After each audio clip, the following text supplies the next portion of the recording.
Hello साथियों, सभी को गुड इवनिंग, सभी को प्यार भरा नमस्कार, सभी को राम राम। और कैसे हो आप सब?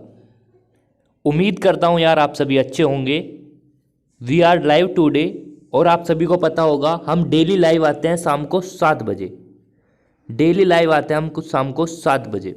और मैं आपको डेली इन्फॉर्म कर देता हूँ लाइव आने से पहले कि आज क्लास होगी और कितने घंटे की होगी, वो भी आज मैंने आपको इन्फॉर्म कर दिया था। जी हाँ, 2 घंटे की आज महामैराथन लेने वाले हम, यानी बहुत सारे टॉपिक हम कवर करेंगे आज आज की क्लास में। ठीक है भाई? ओके, बहुत सारे टॉपिक कवर करेंगे और यहाँ तक की उम्मीद है आज का जो लेक्चर होगा यार बहुत शानदार होगा, बहुत अच्छा होगा। और बहुत सारे क्वेश्चन भी उठाने की मैंने कोशिश करी है। जो PY की क्वेश्चन आए हुए हैं, यानी जो पिछले साल के पेपर में आए हुए क्वेश्चन है, वे भी आज के इस लेक्चर में हम सोल्व करने वाले हैं। ठीक है? ओके ओके ना? चलो चलो जल्दी जुड़ जाओ सभी, जल्दी जल्दी सभी बच्चे ज्वाइन हो जाओ और आज के लेक्चर को ज़्यादा से ज़्यादा शेयर करो। जी हाँ, जो आज का हमारा सेशन है, आपको पता है सेशन नंबर 14 है, यानी 14 नंबर का लेक्चर है आज का हमारा। इसको सभी बच्चों में अभी के अभी शेयर करो, जल्दी जल्दी शेयर करो सभी। आज के सेशन को जल्दी जल्दी शेयर कर दो और लाइक कर दो, कमेंट करके मुझे बता दो जल्दी जल्दी आप कैसे हो आप सब। चलो, जैसे कि दोस्तों आप सभी को पता है यूनिट 2 चल रही है आपकी, और आपका जो सिलेबस है वो कंप्लीट होने वाला ही है। सर अभी तो यूनिट 2 चल रही है, तो दो, तीसरी और फोर्थ तो आसान है, वो आराम से हो जाएगी। ठीक है? उसमें 3-4 दिन ही लगेंगे बस। ठीक है? मैराथन चलेगी अब, समझ लो भैया पढ़ने का टाइम आ गया आपका। 2-2 घंटे की क्लास लेनी पड़ेगी अब मुझे। ठीक है भाई? चलो, पूर्ति तो करनी पड़ेगी ना। चलो, आज का जो हमारा टॉपिक होने वाला है फोनोन के बारे में होने वाला है, and effective mass of electron के बारे में होने वाला है। और भी बहुत सारे टॉपिक पढ़ने वाले हैं, बहुत सारा टॉपिक कवर करेंगे आज। ठीक है? चलिए भैया, आपका टाइम बर्बाद नहीं करते हुए डायरेक्ट मुद्दे पे आते हैं। और एक चीज़ और समझ लेना दोस्तों, इसके जो नोट्स के PDF फाइल मिलेंगे, जो नोट्स के PDF फाइल मिलेंगे वो आपको टेलीग्राम के ग्रुप पर मिलेंगे। जी हाँ, हमारा ऑफिशियल टेलीग्राम का ग्रुप है जिसका नाम है महात्मा जी एजुकेशन। उसको सभी बच्चे ज्वाइन कर लेना, क्योंकि वहाँ पे सारे नोट्स अपलोड होते रहते हैं। ठीक है? टाइम से पहले ही। ओके, चलिए अब शुरू करते हैं, बहुत देर प्रमोशन हो गया है ना। चलिए भैया, देखो यार, इसको मैं पीछे ही समझाऊंगा आपको। देखो कितने सारे क्वेश्चन ले रखे हैं ना, ये प्रीवियस ईयर आए हुए क्वेश्चन है। तो चलिए दोस्तों, पहले हम समझ लेते हैं कि जो आपका क्या पढ़ने वाले थे हम। मैंने आपको एक परमाणु अणु पढ़ाया था कल, याद है आप सभी को? हाँ जी, आप सभी के याद होगा। कल मैंने आपको कल तो वैसे क्लास नहीं हुई थी, पर जो लास्ट टाइम हमने टॉपिक कवर करा था वो था हमारा बोल सकते हैं एक परमाणु रेखीय जालक के कंपन। ठीक है ना? उससे हमें क्या बात जानने को मिली थी, मैं आपको बता रहा हूँ। की पॉइंट क्या निकल के आए थे वहाँ से पहला पॉइंट ये निकल के आया था कि वो जो होता है, जो मतलब वो वाला एक परमाणु होता है, वो केवल केवल ध्वनिक शाखा के लिए होता है। ठीक है ना? ध्वनिक शाखा के लिए। एक पॉइंट तो ये समझा था हमने। ठीक है? और एक पॉइंट ये भी समझा था दोस्तों कि इसमें ध्वनिक शाखा का मतलब आप सभी को पता है, जिसमें समान दिशा में हो।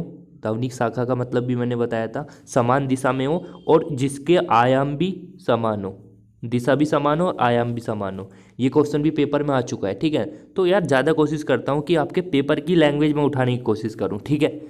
तो चलिए भैया, आज का हमारा जो पहला टॉपिक है, पहले टॉपिक के हम तरफ प्रस्थान करने वाले हैं, जिसका नाम है, देखो कुछ टॉपिक दोस्तों ऐसे हैं जो नोट्स में मेंशन नहीं है, यानी मतलब नोट्स में मैंने आज वो लिखे नहीं है, पर मैं आपको अलग से उन्हें बताऊंगा। वो आपके सिलेबस में भी है, तो आप उनको नोट कर लेना जब मैं उनको पढ़ाऊँ। ठीक है ना? अभी तक को यानी 1 घंटे तो हमारी क्लास चलेगी जो नोट्स वाले टॉपिक हैं, और फिर जो अगला 1 घंटा होने वाला है हमारा, उसमें हम करेंगे जो हमारे नोट्स में नहीं है वे वाले टॉपिक। ठीक है भाई?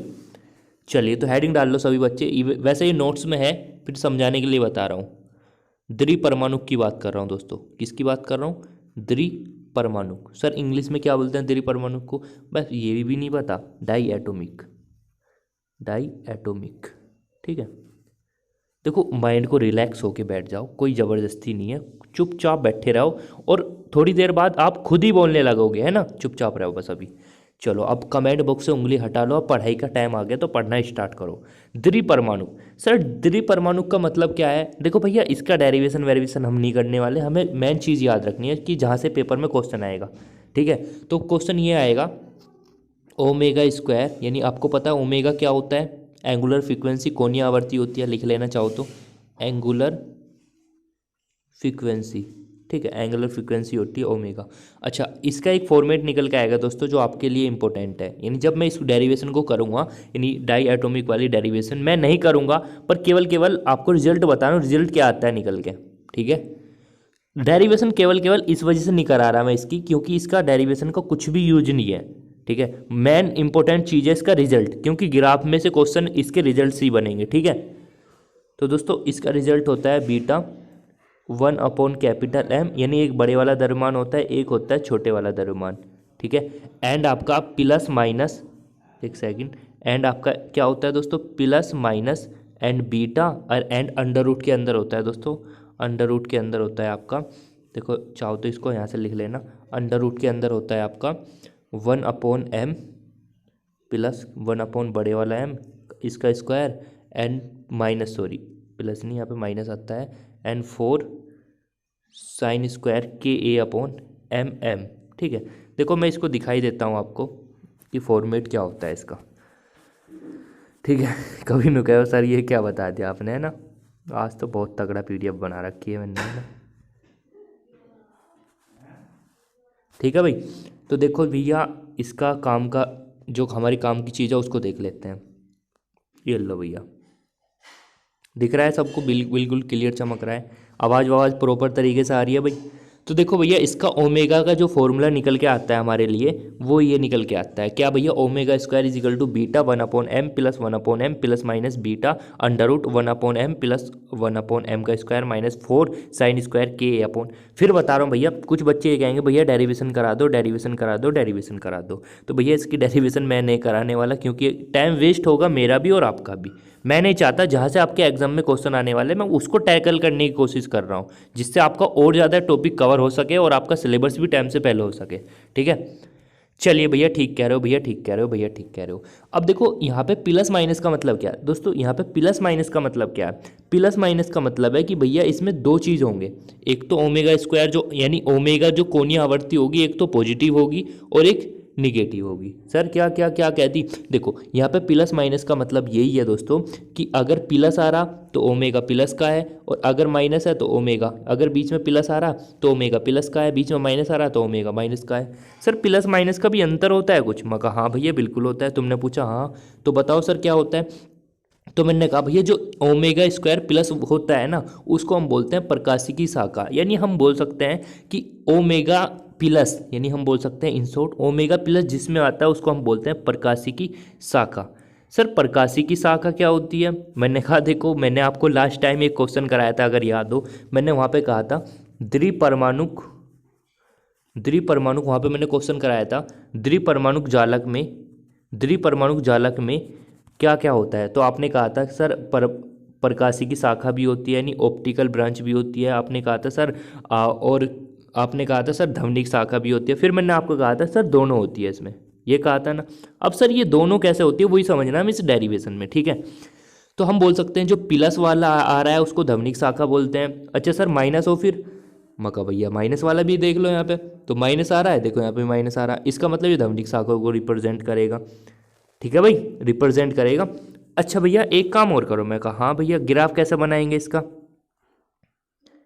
अरे भैया एक बार और बताओ ना, अरे देखो यार समझ लो ना इसको, अगर बीच में प्लस आ रहा है, देखो तुम्हें बता रहा हूँ काम की बात, अगर बीच में प्लस आ रहा है तो यहाँ पे भी प्लस आएगा, इसका मतलब क्या, ये किसको रिप्रेजेंट करेगा, प्रकाशिक शाखा को, मतलब ऑप्टिकल ब्रांच को। अगर यहाँ पे माइनस आ रहा है यहाँ पे भी माइनस आएगा तो किसको रिप्रेजेंट करेगा, सिंपल सी बात है ध्वनिक शाखा को रिप्रेजेंट करेगा, ठीक है। तो ये कुछ पॉइंट है और आगे चलते हैं अब। अच्छा अब मैं केस बनाता हूँ, किसके लिए सर, किसके लिए केस बनाने वाले हो, किसकी कंडीशन के बारे में बात करने वाले हो, तो भैया मैं कंडीशन लगा रहा हूँ, पता किसकी, हाँ सर बताओ, सर मैं कंडीशन बना रहा हूँ आपके ओमेगा स्क्वायर प्लस की। सर प्लस का मतलब क्या, अरे मैं बात कर रहा हूँ दोस्तों यहाँ पे प्रकाशिकी शाखा की, प्रकाशिक शाखा की बात कर रहा हूँ मैं यहाँ पे, ठीक है ना, शाखा सर वो वाला शाखा नहीं है, दिलजले वाला शाखा नहीं है, ठीक है। तो यहाँ पे मैं बात कर रहा हूँ ओमेगा स्क्वायर की स्थिति में, यानी अगर प्लस हो उसको प्रकाशिकी शाखा बोलते हैं, आप सभी को पता है। अब मैं उसके लिए कुछ कंडीशन बना रहा हूँ और उसका जो ग्राफ बनकर आएगा वो भी मैं दिखाऊंगा आपको, इन कंडीशन से ग्राफ बनेगा, ठीक है। तो समझ लेते हैं क्या क्या होता है। केस नंबर 1, केस नंबर 1 क्या है दोस्तों? केस नंबर 1 है कि अगर के टेंस टू जीरो, मतलब जो के है वो टेंस टू जीरो। सर के क्यों ले रहे हो? मगर देखो भैया के क्यों ले रहे हो ये भी समझ लो, है ना, क्योंकि आप सभी का फर्ज बनता है सब चीज़ समझना। देखो सर के इस वजह से लेना पड़ रहा है मुझे, क्योंकि आपको बताया बीटा भी कांस्टेंट है, ये भी कांस्टेंट है, ये भी कांस्टेंट है, ये भी कांस्टेंट है, ये भी कांस्टेंट, ये भी कांस्टेंट, ये दोनों कांस्टेंट, ए भी कांस्टेंट। तो क्या हुआ, ग्राफ किस किस के बीच में बनेगा? सर ग्राफ बनेगा ओमेगा और के बीच में, है ना। अच्छा अच्छा सर, ओहो ओ, तुमने कल भी तो बताया था। मगर हाँ, तो हम बोल सकते हैं अगर के टेंस टू जीरो, मतलब के जीरो के बराबर हो या जीरो टू लाई कर रहा है, तो हम उस कंडीशन में बोल सकते हैं कि साइन के ए, देखो यहाँ से देखने से पता चल रहा है ना कि अगर ये जीरो हो तो साइन के ए किसके बराबर हो जाएगा? सर साइन जो के ए हो जाएगा वो जीरो टेंस टू हो जाएगा। अब खुद बताओ यार, जब साइन के ए जीरो टेंस टू हो गया तो यहाँ पे जीरो हो जाएगा पूरा, और जब जीरो हो जाएगा तो पूरा जीरो हो गया, और यहाँ पे स्क्वायर आ रहा है तो स्क्वायर से अंडर रूट कट जाएगा, और आपका क्या रिजल्ट देखने को मिलेगा? सर हमको मिलेगा ये वाला रिजल्ट। मगर ठीक है भैया, तुम्हें ये रिजल्ट मिल गया तो अच्छी बात है, समझ में आ रहा है ना पूरा? हाँ सर ठीक है ठीक है ठीक है। अब एक बात बताओ, एक और एक दो, तो दो हो गया ना, हो गया? हाँ सर दो हो गया, तो इसका मतलब हम बोल सकते हैं क्या कि ओमेगा प्लस, देखो यहाँ पे स्क्वायर था इस वजह से मैंने अंडर रूट नहीं लगा रखा, स्क्वायर हटा दिया तो इसके ऊपर अंडर रूट आ गया, and 2 beta 1/m plus 1/m। अच्छा सर ये ओमेगा प्लस निकल के आ गया, मगर ठीक है, हाँ भैया इतना ही आता है। चलो भैया एक चीज़ और बताओ, अब तुम क्या होगा भैया ये भी तो डेरिवेशन करा रहे हो। भैया ये डेरिवेशन नहीं है, इसकी कंडीशन बता रहा हूँ आपको, जहाँ से आपके एग्जाम में क्वेश्चन आएंगे, ठीक है। अच्छा भैया अगर सपोज करो आपका के ए, जो आपका के है, जो के ए है वो π/2 के बराबर हो, मतलब क्या? मैंने पूछा क्या? तुमने कहा भैया जो आपका फॉर्मेट था, देखो यार मुझे इस वजह से मज़ा नहीं आता इस पर, यहीं पे चलने में आता है, ठीक है ना। तो समझ लो भैया क्या बता रहे थे भैया आप, मैंने कहा था भैया अगर के ए, देखो क्या है, के ए बराबर π/2 है, इसका मतलब मैं बोलना चाह रहा हूँ कि जो के है वो 90 के बराबर है, यानी मैं ये भी तो बोल सकता हूँ के टेंस टू है π/2a के, बोलो के टेंस टू है π/2a के। इसका मतलब जो आपका फॉर्मेट दिया हुआ था उसमें क्या आ रहा था, साइन के ए अपॉन आ रहा था ना, बताओ, साइन स्क्वायर के ए आ रहा था नहीं आ रहा था, यानी मैं बोल सकता हूँ उस कंडीशन में साइन के ए टेंस टू हो जाएगा जीरो। सर जीरो के भाई देखो 90 रख रहे हो ना उसके बराबर। अच्छा अच्छा सर ठीक है ठीक है। अब देखो ओमेगा स्क्वायर प्लस का फॉर्मूला आपने पढ़ा था? हाँ सर पढ़ा था, क्या था बताओ? सर बीटा, देखो आप फॉर्मेट इस वजह से याद कराने की कोशिश करता हूँ, यहाँ से याद हो जाता है, बीटा 1/m प्लस कैपिटल वाला m। मगर ठीक है भैया, और तुमने कहा सर प्लस में बीच में प्लस होता है, मैंने पूछा क्यों? क्योंकि सर यहाँ पे भी तो प्लस है। मगर ठीक है भैया, और अंदर क्या होता है? सर अंडर रूट के अंदर होता है आपका 1/m प्लस 1/m का स्क्वायर, और क्या होता है सर -4/mm, और सर इसके बराबर तो 1 हो गया था साइन के। तो आपका एक रिजल्ट निकल के आता है बेटा, उसको समझ लेना। रिजल्ट निकलने के बाद आ जाएगा आपका omega plus equal to 2 β/m। Sir कैसा आ गया? अबे देखो भैया सिंपल सी बात है, कैसे निकल के आया उसको समझ लो बस। कैसा आया अभी बताऊंगा, एक सेकंड बाद। ऊपर प्रस्थान करना पड़ेगा उसके लिए, ठीक है भाई, चलते हैं ऊपर की तरफ। ओके भाई, समझ में आ गया यहाँ तक? सर ये बताओ ये आपका कैसा आ गया था? देखो यहाँ पे, क्योंकि फिर कैलकुलेशन करनी पड़ती है ना, इस वजह से फिर टाइमिंग भी लगती है, मैं नहीं चाहता आपका भी टाइम वेस्ट हो, मेरा भी। अब देखो आपका ये बन गया था दोस्तों। अब इसका देखो फॉर्मेट अगर आप खोल लोगे a प्लस बी का होल स्क्वायर, देखो यहाँ पे a प्लस बी का होल स्क्वायर अगर आप खोलोगे तो a square plus B square plus 2ab, और इसके में से a भी घटा दोगे तो 2 बचेगा। 2 बचने का मतलब क्या है? 2 बचने का मतलब है कि ये वाला फॉर्मेट बन जाएगा a माइनस बी का होल स्क्वायर, और इसमें से ये कट जाएगा तो आपका ये आ जाएगा, एंड आप इसमें से क्या बोल सकते हो, मल्टीप्लाई करके यही आ जाएगा जो मैंने बताया। देख लो मल्टीप्लाई करोगे, मल्टीप्लाई तो ये वाला तो कैंसिल हो जाएगा, इससे बचेगा क्या? ये तो बचेगा सिंपल वाला छोटे वाला m, इस वजह से यहाँ पे ये रिजल्ट निकल के आता है। ठीक है सर, इतनी बात समझ में आ गई, इतनी बात हमारी समझ में आ गई। मगर ठीक है भैया, अगर ओमेगा स्क्वायर माइनस निकालना हो हमको तो भैया लो उसकी भी कंडीशन बना रहा हूँ आप सभी के सामने। ओमेगा स्क्वायर की स्थिति, यानी अगर मैं बोलना चाहता हूँ केस 1, देखो अभी इसका ग्राफ बनाऊंगा, बहुत अच्छा ग्राफ है इसका। केस वन की अगर मैं बात करता हूँ तो केस वन जो होगा टेंस टू होगा जीरो के, यानी जो केस वन होगा वो टेंस टू होगा जीरो। और जो बच्चे भैया अभी इंतजार कर रहे हैं कि फ़ोन ऑन कब आएगा, फ़ोन ऑन कब आएगा, अभी इंतजार करो, सभी टॉपिक करेंगे धीरे धीरे, ठीक है। चलिए भैया, फ़ोन ऑन एकदम ज़बरदस्त तरीके से कराऊंगा, ठीक है ना, क्योंकि वहाँ से पेपर में जरूर क्वेश्चन आता है, यहाँ से भी आता है। अब आप बोल रहे हो कि टेंस टू जीरो है, इसका मतलब क्या हो भाई, साइन के ए टेंस टू भी जीरो है। अब साइन के ए टेंस टू जीरो हो गया तो इसका मतलब क्या, जो साइन वाला टर्म था वो जीरो हो गया ऑटोमेटिक। अब जब जीरो हो गया तो ये वाला चीज़ बचा ना, और इसका स्क्वायर हो रहा था और यहाँ पे अंडर रूट था, तो स्क्वायर से ये खत्म हो गया था। यानी इसका मतलब अगर आप मल्टीप्लाई करते हो दोस्तों, देखो मल्टीप्लाई करने की जरूरत भी नहीं है, एक आपका प्लस का है, हाँ सर, एक माइनस का है, पूरा पूरा कैंसिल हो गया। यानी ओमेगा माइनस कितना आ गया सर, ओमेगा माइनस आ गया जीरो जीरो जीरो जीरो। आप पूछोगे भैया पेपर में कैसा क्वेश्चन बनेगा, भाई पेपर में ये क्वेश्चन बनेगा कि अगर के टेंस टू जीरो, मतलब जीरो भी बोल सकता है कि अगर के का मान जीरो हो तो बताइए ओमेगा का मान कितना होगा, तो आप कह दोगे सर जीरो होता है। अब पूछ सकता है कौन सी स्थिति में, तो ओमेगा माइनस की स्थिति में पूछेगा, ठीक है। अच्छा सर, ठीक है ठीक है ठीक है ठीक है, इतनी बात समझ में आ गई। सर केस टू भी समझ लो साथ के साथ। मैंने पूछा हाँ जी बताओ, तुमने कहा सर केस टू में क्या होगा, भाई मैंने कहा फिर वही करना है। तुमने कहा क्या भैया, फिर भी 90 रखना है के बराबर, तो ये 1 हो जाएगा। 1 होने का मतलब क्या, यानी फिर आपका क्या आ जाएगा सर, ओमेगा वही आ जाएगा जो पहला आया था। पर कंडीशन क्या था सर, बीच में इस बार आएगा माइनस। मगर ठीक है, अब जब बीच में माइनस आ रहा है तो आपका छोटे वाला एम तो कट जाएगा, बड़े वाला एम बच जाएगा, यानी 2 बीटा अपॉन एम आ जाएगा नीचे। ओके ना, इनफ है इतना, हाँ जी सर इनफ है इतना, बहुत ज़्यादा करवा दिया आपने। अब देखो मुद्दे की बात करूंगा जहाँ से पेपर में क्वेश्चन आएंगे। सर इसका मतलब जो आपने अभी तक हमें पढ़ाया वहाँ से क्वेश्चन नहीं आएगा। अबे भैया वही, अगर वो नहीं पढ़ाता तो ये ग्राफ समझ में नहीं आता फिर, ठीक है। और ग्राफ से 100% क्वेश्चन आएगा आपके पेपर में, ठीक है। या तो ब्रिलाउनी क्षेत्र पूछ सकता है वो, या फिर वर्जित बैंड पूछ सकता है, पूछ सकता है इसमें अगर m का मान m के बराबर कर दें तो बताइए क्या होगा। ये सब चीज़ क्वेश्चन बने हुए हैं, पहले भी आए हुए हैं, ठीक है। तो इतना बड़ा इशू नहीं है। चलिए भैया इसको समझ लेते हैं ये क्या होता है, ठीक है भाई। ठीक है सर, समझ में आ गई समझ में आ गई समझ में आ गई, मगर ठीक है भैया समझ में आ रही है तो बात। ओके भैया, देखो भैया आप सभी को पता है आपका जो ओमेगा का रिजल्ट निकल के आया था, किसके लिए सर, ओमेगा का जो रिजल्ट निकल के आया था सर वो आपका निकल के आया था सर, उसके लिए दो निकल के आए थे ना। एक तो छोटे वाला एम निकल के आया था जिसके नीचे छोटे वाला एम था, एक निकल के आया था जिसके नीचे बड़े वाला एम था। अब देखो दोस्तों, आपका ओमेगा का मान तो एक इतना निकल के आया था प्लस के लिए, एक निकल के आया था इतना माइनस के लिए। अब आपको क्या काम करना है, देखो समझना, ग्राफ बहुत इंपॉर्टेंट है।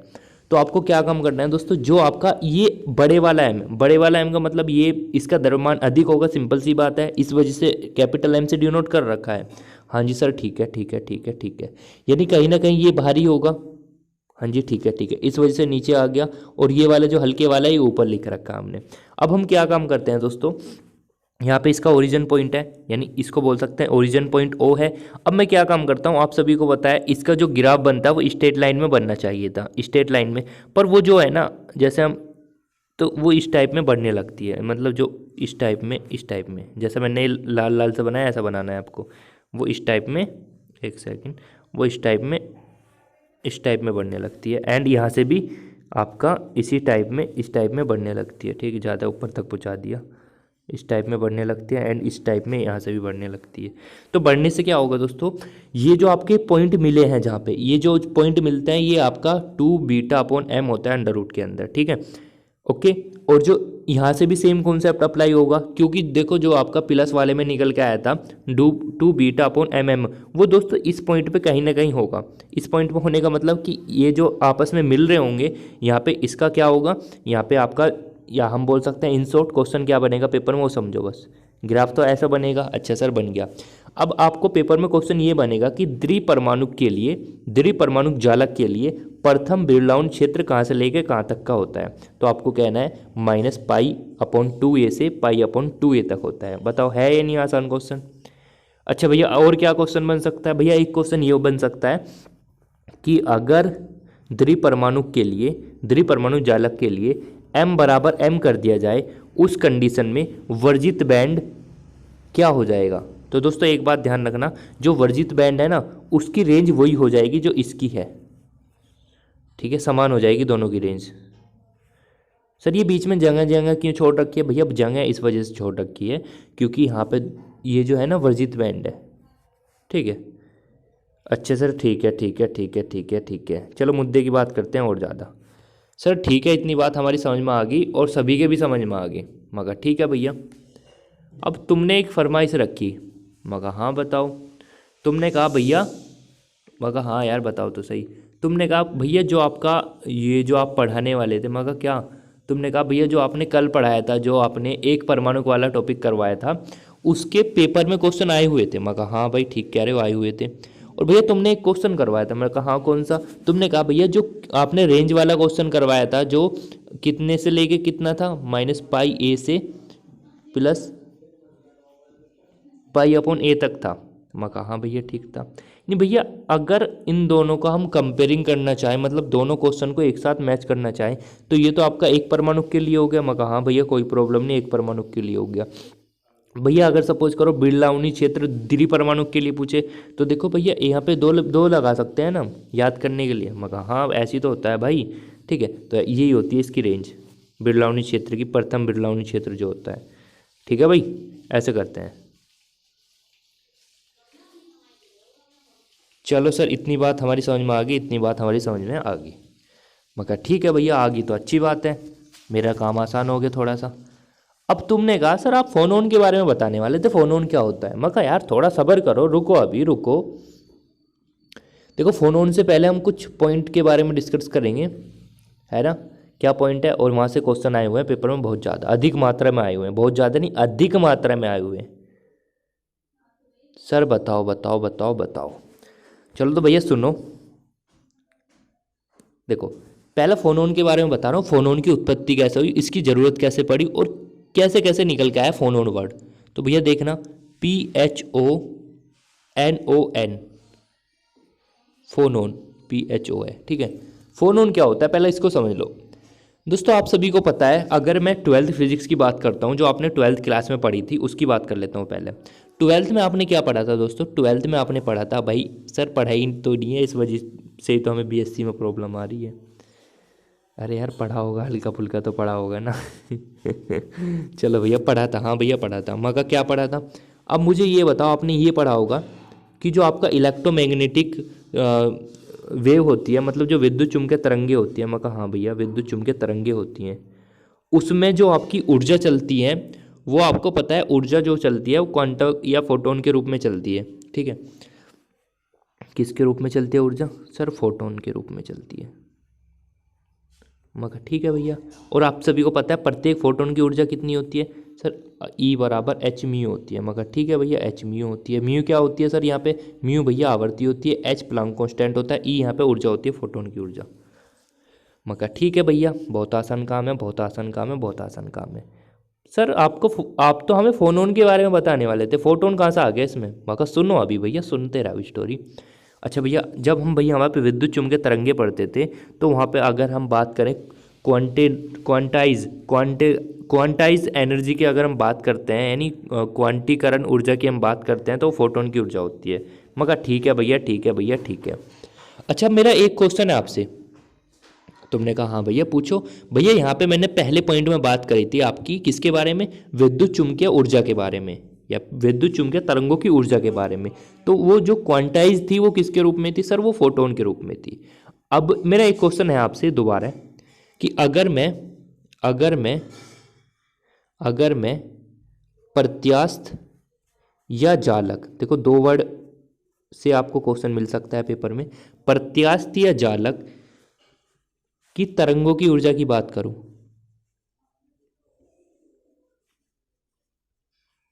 ठीक है, प्रत्यास्थ या जालक के तरंगों की ऊर्जा की बारे में बात करूं, तो दोस्तों जो इसमें क्वांटीकरण होता है, मतलब जो क्वांटाइज्ड होता है, वो कहलाता है आपका क्या? फोनॉन।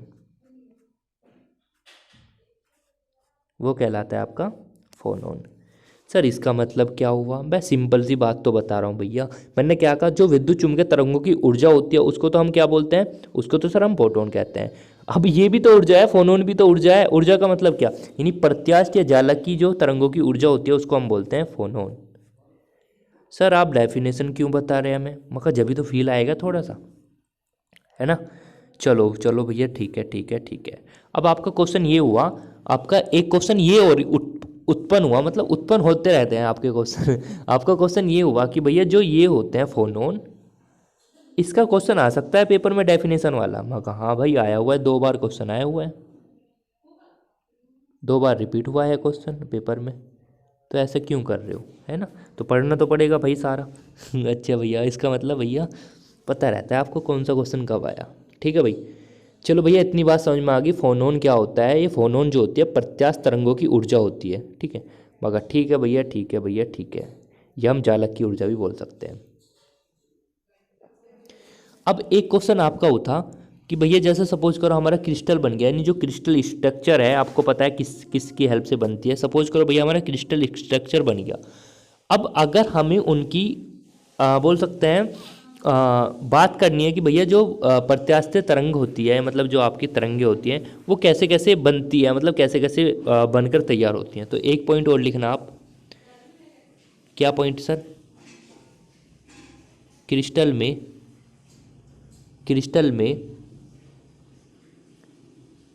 प्रत्यास्थ तरंगे, यानी जो क्रिस्टल में प्रत्यास्थ तरंगे होती है दोस्तों, वो आपके फोनोन से निर्मित होती है, यानी फोनोन से निर्मित होती है, फोनोन से निर्मित होती है। समझ में आ गया पॉइंट।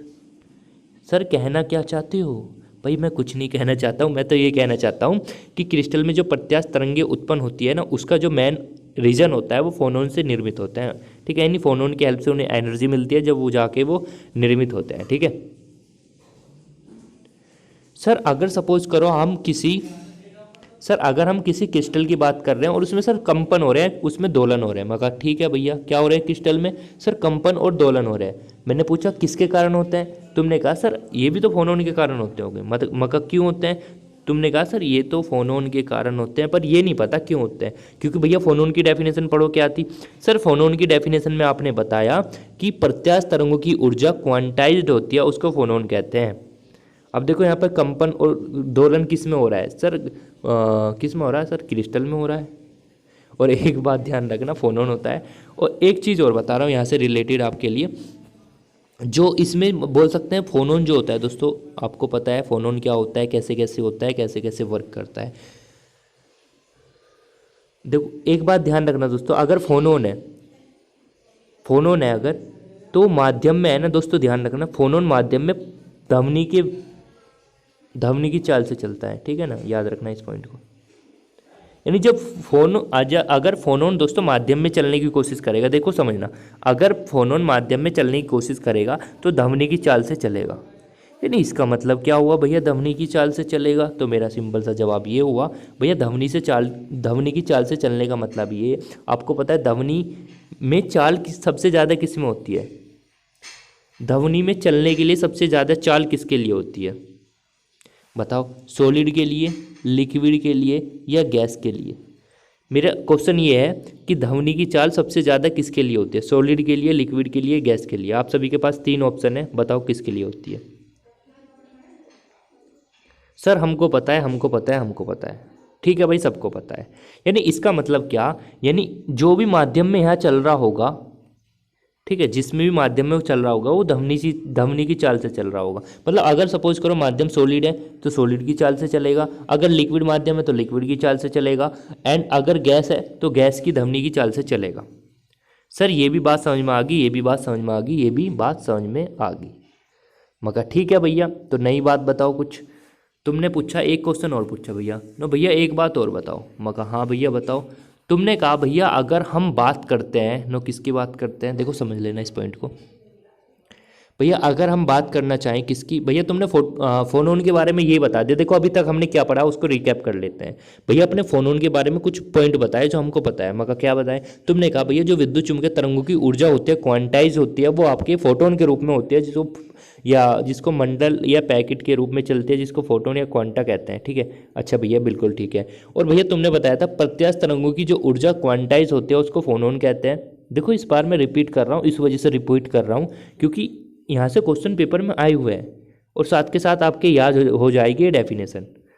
ठीक है, अब डेफिनेशन में कोई मैं यहाँ पे डेरिवेशन थोड़ी कर सकता हूँ कि डेफिनेशन भी आपको ट्रिक से सोल्व कराऊंगा नहीं भैया, डेफिनेशन तो थोड़ी सी पढ़नी पड़ेगी आपको। ठीक है, चलो भैया ये बात हमारी क्लियर होगी। अब कुछ नया बताओ भैया। मगर चलो भैया दोस्तों, एक बात ध्यान रखना, जो फोनोन होते हैं,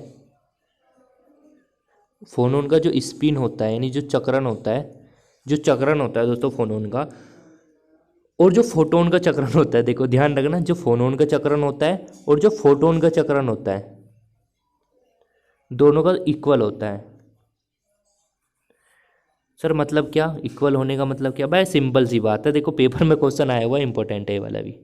सर इंपॉर्टेंट, सारे क्वेश्चन इंपॉर्टेंट बता रहे हो आपको, तो ध्यान रखना, जो फोनोन का चक्रण होता है, चक्रण का मतलब आप सभी को पता है क्या होता है, एंड जो फोटोन का चक्रण होता है दोस्तों, ध्यान रखना, ये दोनों जीरो होते हैं, जीरो।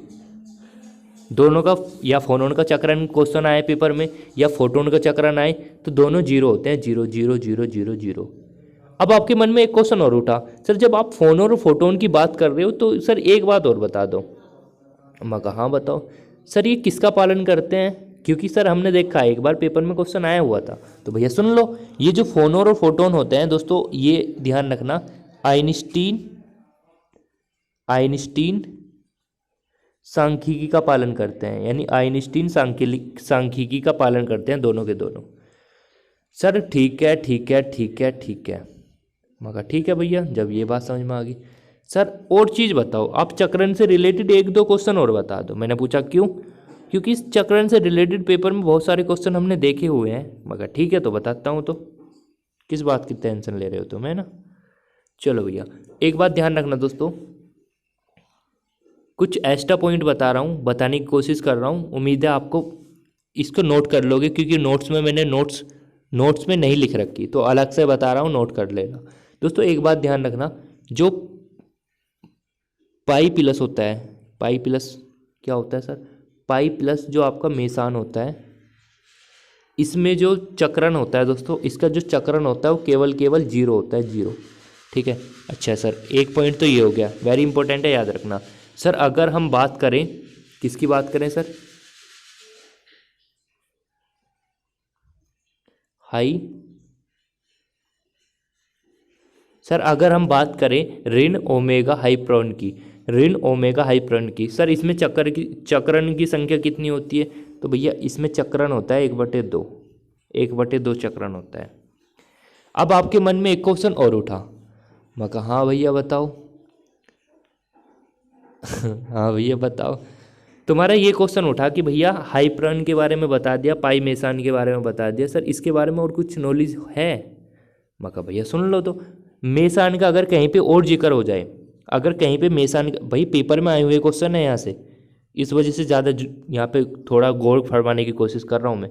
अगर कभी भी मेसान या पाई मेसान का, ये दोस्तों आपको बताना चाहूँगा, मेसान कई प्रकार के होते हैं, वहाँ पे पाई प्लस भी होता है, पाई माइनस भी होता है। ठीक है, तो यहाँ पे केवल केवल पाई प्लस है आपका, ठीक है ना। तो अगर मेसान का जिक्र कर रहा है और ये पूछ रहा है कि भैया बताओ कि जो मेसान जो होता है, मेसान होता है, उसमें इलेक्ट्रॉन का जो द्रव्यमान होता है या जो द्रव्यमान होता है उसका कितना गुना होता है? तो ध्यान रखना दोस्तों, इलेक्ट्रॉन का जो रेस्ट द्रव्यमान होता है, यानी जो इलेक्ट्रॉन का जो रेस्ट मास है, इलेक्ट्रॉन का जो रेस्ट मास होता है उसका 230 गुना होता है ये। ठीक है भाई, समझ में आ रहा है? यानी जो मेसान होता है, मेसान, ये इलेक्ट्रॉन के रेस्ट मास का 230 गुना होता है। ठीक है, तो आप समझ सकते हो ना। ओके सर, जब आप इतना बता ही दिया तो एक मेहरबानी और करो। मैं कहा हाँ भैया बताओ। तुमने कहा भैया एक बात और बताओ। मैं कहा हाँ भैया बताओ। तुमने ये पूछा कि भैया हमारी किताब में एक क्वेश्चन हमने पढ़ा था। मैं कहा हाँ बताओ। तुमने कहा भैया ये क्वेश्चन हमारा था कि जो आपका, मैं कहा हाँ बताओ। तुमने कहा कि भैया जो फोटोन के बारे में आप बात कर रहे हो इतनी देर से, और जो आप फोनोन के बारे में बात, अलग अलग है दोनों, ठीक है ना सर। जो आप फोटोन के बारे में बात कर रहे हो और सर जो आप फोनोन के बारे में बात कर रहे हो, एक सेकंड, और सर जो आप फोनोन के बारे में बात कर रहे हो, मैं कहा हाँ भैया फोनोन के बारे में बात कर रहे हैं सर। ये जो होते हैं ना, ये आपका एक चीज़ और कहलाते हैं दोनों। मैं कहा क्या कहलाते हैं? देखो फोटोन हो, आपका फोनोन हो, या फिर आपका एल्फा कन हो, ये एक चीज़ और कहलाते हैं जिसको हम बोलते हैं बोसोन। क्या कहलाते हैं ये? सर कहलाते हैं बोसोन। सर नहीं कहलाते, ये कहलाते हैं बोसोन। ठीक है सर, ये बात भी समझ में आ गई, ये बात भी समझ में आ गई। क्या कहलाते हैं सर? ये कहलाते हैं बोसोन। अच्छा सर, बिल्कुल ठीक है, बिल्कुल ठीक है सर बिल्कुल ठीक है। यानी इसमें एक अल्फा कण और जोड़ लेना। ये जो कहलाते हैं दोस्तों अल्फा कण, फोटोन, फोनोन, ये बोसोन कहलाते हैं, बोसोन। सर बिल्कुल ठीक है, बिल्कुल ठीक है। ये तो आपने बहुत अच्छी बात बता दी कि पेपर में यहाँ से ही आ जाएगा क्वेश्चन। ठीक है, चलिए आगे बात कर लेते हैं दोस्तों।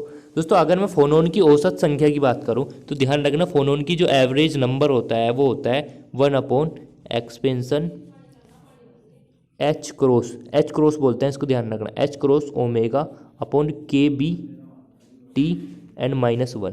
ठीक है, ये फॉर्मेट होता है इसका, याद रखना, वेरी वेरी इंपॉर्टेंट, पेपर में आ सकता है ये डायरेक्ट। चलो भैया ये बता दिया। अब भैया इसका वो तो बता दो क्या होता है। भैया जो एन है यहाँ पे, एन रिप्रेजेंट करता है ये फोनोन की औसत संख्या को, यानी जो एवरेज नंबर होता है उसको रिप्रेजेंट करता है फॉर फोनोन के लिए। सर ये यहाँ पे ओमेगा क्या होता है भैया, पता है आपको क्या होता है? कोणीय आवर्ती। सर यहाँ पे के बी क्या होता है भैया? के बी आपका वोल्ट्जमैन नियतांक होता है। भैया टी क्या होता है भैया? टेम्परेचर होता है। भैया ये क्या होता है? H cross. देखो बेटा एक बात ध्यान रखना, वेरी वेरी इंपॉर्टेंट चीज़ बता रहा हूँ। जो आपका एच क्रॉस होता है, क्या होता है सर? जो आपका एच क्रॉस होता है, जो आपका एच क्रॉस होता है वो एच अपॉन 2 पाई के बराबर होता है। इस बात को ध्यान रखना, वेरी वेरी इंपॉर्टेंट चीज़। एच क्रॉस एच अपॉन 2 पाई के बराबर होता है। और एच तो आपको पता है, सिंपल वाला एच किसके बराबर होता है सर? इसकी वैल्यू होती है, इसको बोलते हैं हम क्या? Planck constant. और पाई का मान आपको पता है सब चीज़। ठीक है, चलो भैया इतनी बात समझ में आ गया हमारी, बहुत अच्छी बात आपने बता दी।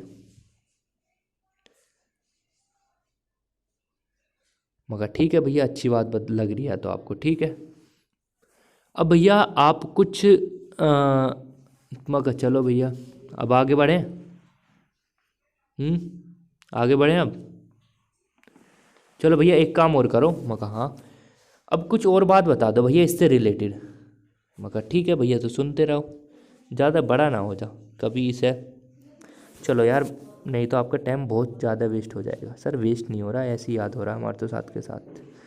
तो भैया देखो, फ़ोन ऑन हो गया था आपका, ये सारे पॉइंट मैंने डिस्कस कर लिए और इसके बारे में जितना भी डिटेल में था मैंने सारे बता दिया। ठीक है, फ़ोन ऑन क्या होता है, ये होता है, ये होता है। ठीक है, ओके। और इसके बाद मैंने ये भी बता दिया, फॉर्मेट भी बता दिया, ये भी बता दिया क्या होता है। अब देखो अगले पॉइंट के बारे में बात कर लेते हैं सर, ये ठीक है, समझ लेना, वेरी वेरी इंपॉर्टेंट पॉइंट है ये भी। फोनोन कंपन आवृत्ति की बड़ी रेंज में होते हैं। मतलब देखो कहने का मतलब ये है कि जो फोनोन होता है वो कंपन आवृत्ति की बहुत बड़ी रेंज में होता है। सर वो जो आवृत्ति की रेंज होती है, यानी फोनोन तरंगों की जो आवृत्ति होती है वो 10⁻4 से लेकर 10⁻17 होती है। देख लो कितनी बड़ी रेंज है, 4 से लेकर 17 है ना, देखो कितनी बड़ी पावर, देखो कितनी प्लस में जा रही है। और देखो एक बात ध्यान रखना, ये जो आवृत्ति होती है दोस्तों, ये दो प्रकार की होती है, एक तो निम्न आवृत्ति, एक उच्च आवृत्ति। अगर निम्न आवृत्ति पे आपको प्राप्त हो रही है, यानी जो कंपन निकल के आ रहा है निम्न आवृत्ति पर निकल के आ रहा है, तो उसको बोलेंगे ध्वनिक क्षेत्र। अगर उच्च आवृत्ति पर निकल के आ रहा है उसको बोलते हैं प्रकाशिक क्षेत्र, या इसको हम अवरक क्षेत्र भी कहा जाता है। ठीक है भाई। सर ठीक है, इतनी बात हमारी समझ में आ गई, हमारी समझ में आ गई। मगर ठीक है भैया, समझ में आ गई तो ध्यान रखना, इसकी जो आवृत्ति होती है, जो कंपन होते हैं बड़ी आवृत्ति में होते हैं, ठीक है ना, वो आपको पता है 10⁻4 हर्ट्ज से 10⁻17 हर्ट्ज। ठीक है, निम्न आवृत्ति पर मतलब देखो कहने का मतलब इस टाइप में जो इसका ग्राफ बनता है वो निम्न आवृत्ति पे वो ध्वनिक क्षेत्र को रिप्रेजेंट करता है एंड बड़ी आवृत्ति पर आपको प्रकाशिक क्षेत्र को। ठीक है भाई। सर ये बात भी क्लियर होगी, ये बात भी क्लियर होगी। सर आप फोनोन की ऊर्जा के बारे में बताने वाले थे, तो भैया हेडिंग डालना फोनोन की ऊर्जा। क्या भैया? फोनोन की ऊर्जा। चलो भैया, फोनोन की ऊर्जा क्या होती है समझ लो, वेरी वेरी इंपॉर्टेंट चीज़ है। देखो भैया, देखो याद रखना ऐसे ही डायरेक्ट, क्योंकि इसका कोई शॉर्टकट नहीं है। N/2 NHF। और दोस्तों जो आपका N होता है ये फोनोन की संख्या होती है, जैसे कि मैंने आपको ऊपर बताया था। N क्या होता है? ये फोनोन की संख्या होती है। ठीक है भाई, या एवरेज संख्या बोल दो या संख्या बोल दो। और दोस्तों ये जो होता है 1/2 HF, ध्यान से देखना, 1/2 HF दो जो होता है इसको 0 पॉइंट एनर्जी बोलते हैं, यानी शून्य बिंदु ऊर्जा बोलते हैं। शून्य बिंदु ऊर्जा कहते हैं इसको, शून्य बिंदु ऊर्जा कहते हैं इसको। सर ये भी बात हमारी क्लियर होगी, ये भी बात हमारी क्लियर होगी। चलो भैया, इसमें तो आपको कुछ बताने वाली बात नहीं थी। चलो आगे चलते हैं, फोनोन का संवेग के बारे में बात कर लेते हैं। This is a very important concept for me and your exam also, ठीक है। तो हम बात कर रहे हैं अब यहाँ पे आपका मोमेंटम के बारे में। किसका मोमेंटम? फोनोन के मोमेंटम के बारे में, ठीक है। चलो भैया, मोमेंटम के बारे में बात कर लेते हैं। मोमेंटम क्या होता है भैया? अगर हम फिजिकल देखना चाहें, फिजिकल जो होता है मोमेंटम जो होता है फिजिकल तो नहीं होता, यानी फिजिकल तो मोमेंटम नहीं होता, पॉसिबल ही नहीं है। अगर दोस्तों हम एक पार्टिकल के कारण अगर दूसरे, मतलब ऐसा होता है दोस्तों, इसमें एक पार्टिकल जो होता है दूसरे पार्टिकल के जैसा बिहेव करने लगता है, इस वजह से कहते हैं इसमें मोमेंटम होता है, ठीक है। वैसे अगर यहाँ पे हम फिजिकल देखना चाहें तो वो नहीं होता, ठीक है ना। पर यहाँ पे देखने से ऐसा लगता है कि एक पार्टिकल दूसरे पार्टिकल की तरह व्यवहार कर रहा है, बिहेव कर रहा है, इस वजह से लगता है कि मोमेंटम होता है। और वो मोमेंटम कितना होता है उसको देख लेते हैं कितना होता है। आप पढ़कर आए हो डी ब्रोगली इक्वेशन से, ब्रोगली पढ़ लो या ब्रोई पढ़ लो, ठीक है। डी ब्रोगली से आप पढ़कर आए हो पी बराबर एच अपॉन लैम्डा, ये पढ़ा था आपने, पी बराबर H upon lambda.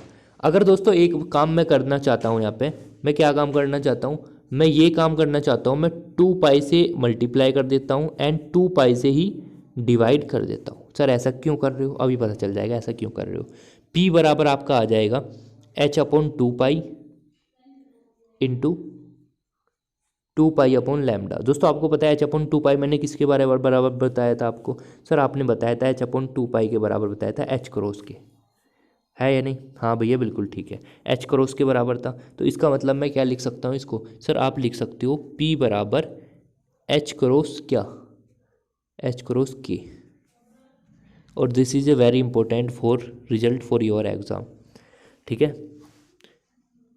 Okay sir, ठीक है। सर ये बात समझ में नहीं आई आपका, आपका पहले तो 2 पाई अपॉन लैम्डा था सर, ये तो था इससे पहले रिजल्ट, मगर क्या था सर? ये था, आपने वहाँ पे के कैसा लिख दिया? मैंने कहा यार बहुत पिटोगे तुमने कहा सर क्यों? क्योंकि भैया ये के बराबर ही तो होती है ये वैल्यू। के क्या होता है सर? तरंग संख्या, वेव नंबर जिसको हम बोलते हैं, ठीक है भाई। इतनी बात क्लियर है। और ये आपके लिए इम्पोर्टेंट चीज़ है, इम्पोर्टेंट पेपर में आ चुका है 1 से 2 3 4 बार। सर 3 बार आ गया? अबे भैया हाँ सच में ही आ गया सर, इतना आसान टॉपिक आ गया? अबे भैया आ गया भैया, आ गया आ गया। चलो तो भैया ये बात समझ में आ गया हमारे।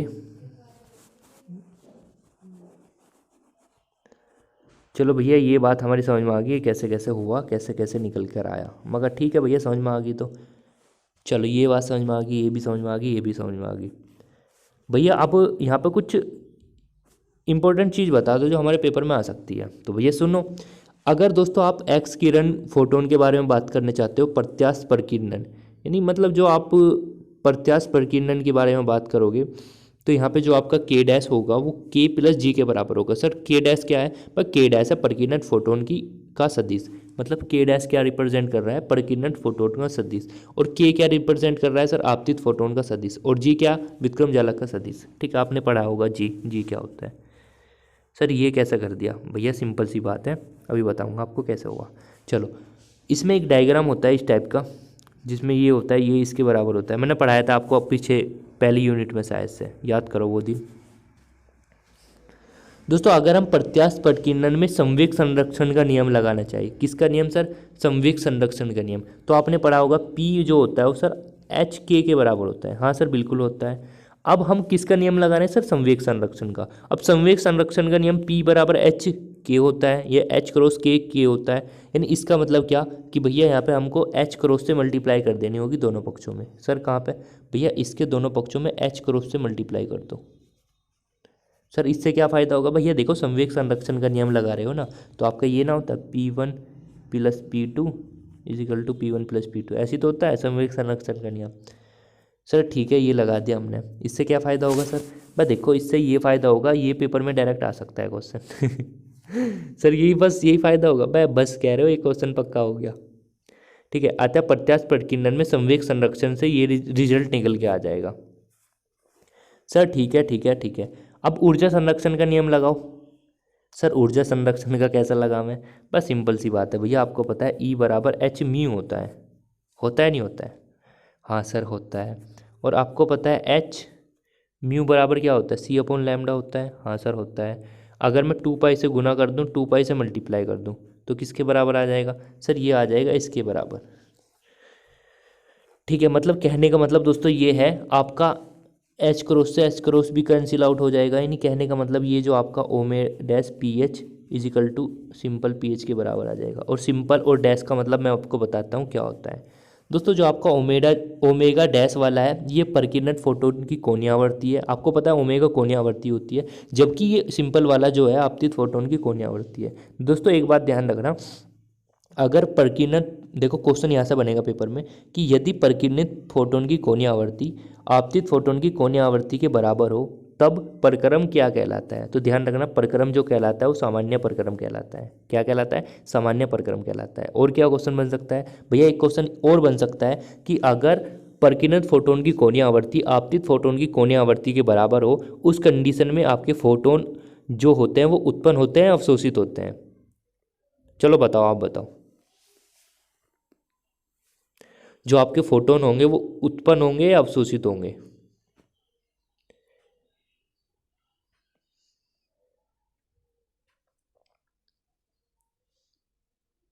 अबे भैया कुछ भी नहीं होते, ठीक है ना?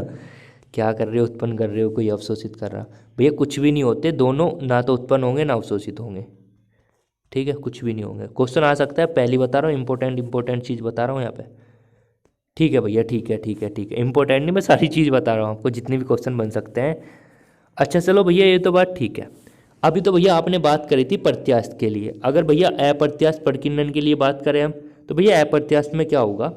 देखो समझना, अप्रत्यास्थ में क्या होगा? जो आपका के डैश होगा, मतलब जो आपका प्रकीर्णन, जो आपका बोल सकते हैं प्रकीर्णन फोटोन की जो आवर्ती होगी, या बोल सकते हैं के को हम क्या बोलते हैं? हाँ, यानी जो तरंग संख्या होगी एंड जो फोटोन की होगी वो इसके बराबर होगी। सर कैसा हुआ? देखो यहाँ पे कैसा हुआ, देखो इसको समझना, चलो इसको समझ लो थोड़ा सा, कैसे ये चीज़ कैसे आई निकल के, है ना? चलो थोड़ा सा बता रहा हूँ, ज़्यादा नहीं बता रहा हूँ। दोस्तों ये आपका है, देखो कहाँ पे बताऊँ, देखो यहाँ पे। दोस्तों ये आपका है इस टाइप में, ये आपका क्या है? इसको मान लो आपका ये के वेक्टर है, के वेक्टर है।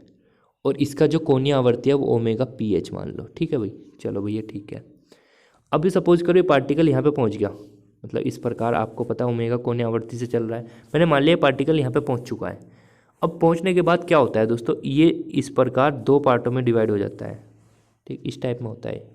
ठीक, इस टाइप में चल रहा है ना, एक इस टाइप में इधर डिवाइड हो जाता है। डिवाइड होने के बाद ज़्यादा ही डिवाइड कर दिया इस टाइप में इधर डिवाइड हो जाता है। डिवाइड होने के बाद जो दोस्तों यहाँ पे होता है, उसकी जो कोणीय आवर्ती हो जाती है वो होती है ओमेगा, सिंपल ओमेगा। और जो इसका तरंग संख्या हो जाती है दोस्तों, वो हो जाती है के वेक्टर। और बड़े वाला होता है दोस्तों के बड़े वाला, ठीक है। और दोस्तों इसकी जो कोणीय आवर्ती हो जाती है, इधर जो पार्टिकल जा रहा है वो ओमेगा डैश पी एच होता है, एंड जो इसकी तरंग संख्या हो जाती है वो डैश वाला ये हो जाता है। ऐसा होता है इसमें काम। तो इसमें मैंने क्या बोल रहा हूँ बताओ, इसमें क्या बताया मैंने? हाँ बताओ, इसमें मैंने क्या बताया था? अगर डायग्राम बनाना चाहो तो डायग्राम बना लेना भैया, ठीक है। है भाई, भैया तुमने बताया था पहले प्रत्यास्थ के लिए, अब आप बता रहे हो अप्रत्यास्थ के लिए, मगर ठीक है भैया, अप्रत्यास्थ के लिए बता रहा हूँ तो।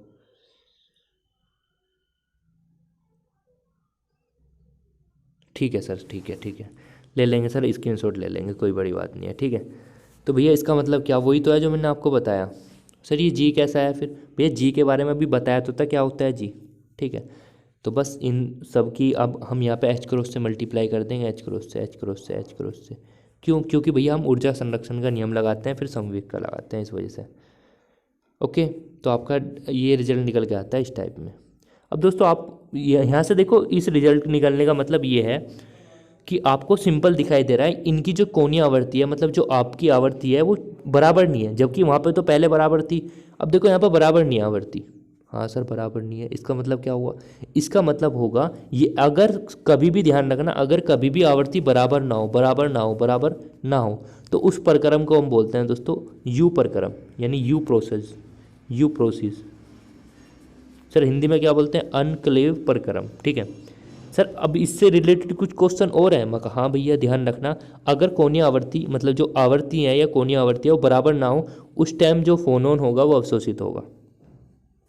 और आपको ये भी पता है किस कंडीशन में आपका कोणीय आवर्ती बराबर नहीं आती? सर उस कंडीशन में आती है जब अप्रत्यास्थ प्रकीर्णन की हम बात करते हैं, जबकि प्रत्यास्थ में तो आपकी कोणीय आवर्ती बराबर होती है। और बराबर होने का मतलब क्या? वहाँ पे आपका फोटोन भी, या बोल सकते हैं आपका फोटोन भी उत्पन्न नहीं होगा, और आपका फोटोन उत्सर्जित भी नहीं होगा, उत्पन्न भी नहीं होगा, ना अवशोषित होगा। जबकि इस कंडीशन में अवशोषित हो जाता है आपका फोटोन। सर ठीक है ठीक है ठीक है ठीक है। मैं कहा ठीक है भैया, जब तुम इतनी जिद कर रहे हो तो देखो पेपर में आ गया ये वाला क्वेश्चन। चलो अब मैं पेपर के कुछ क्वेश्चन करा रहा हूँ, उसके बाद फिर दोबारा से हम पढ़ाई करेंगे, ठीक है? अभी तो क्वेश्चन वे करा रहा हूँ जो मैंने टॉपिक आपको पढ़ाया। सर ठीक है ठीक है ठीक है ठीक है ठीक है। मगर ठीक है भैया, इतनी जिद क्यों कर रहे हो? तो देखो पहला क्वेश्चन है ये वाला स्क्रीन के सामने, और ये आपका 2020 एग्जाम में आया हुआ, सीसीएस यूनिवर्सिटी, जी हाँ 2020 सीसीएस यूनिवर्सिटी का पेपर में आया हुआ एक क्वेश्चन है। पूछ रहा है फोनोन की ऊर्जा होती है, फोनोन की ऊर्जा होती है, फोनोन की ऊर्जा होती है, फोनोन की ऊर्जा होती है। बताओ भाई क्या होती है? मैं और देख लूँ अगर और कोई क्वेश्चन किताब में डाल रखा है इसके जैसा। ओके, फोनोन की ऊर्जा होती है। आपके सामने 4 ऑप्शन दिखाई दे रहे हैं, बताओ कौन सा आंसर होगा?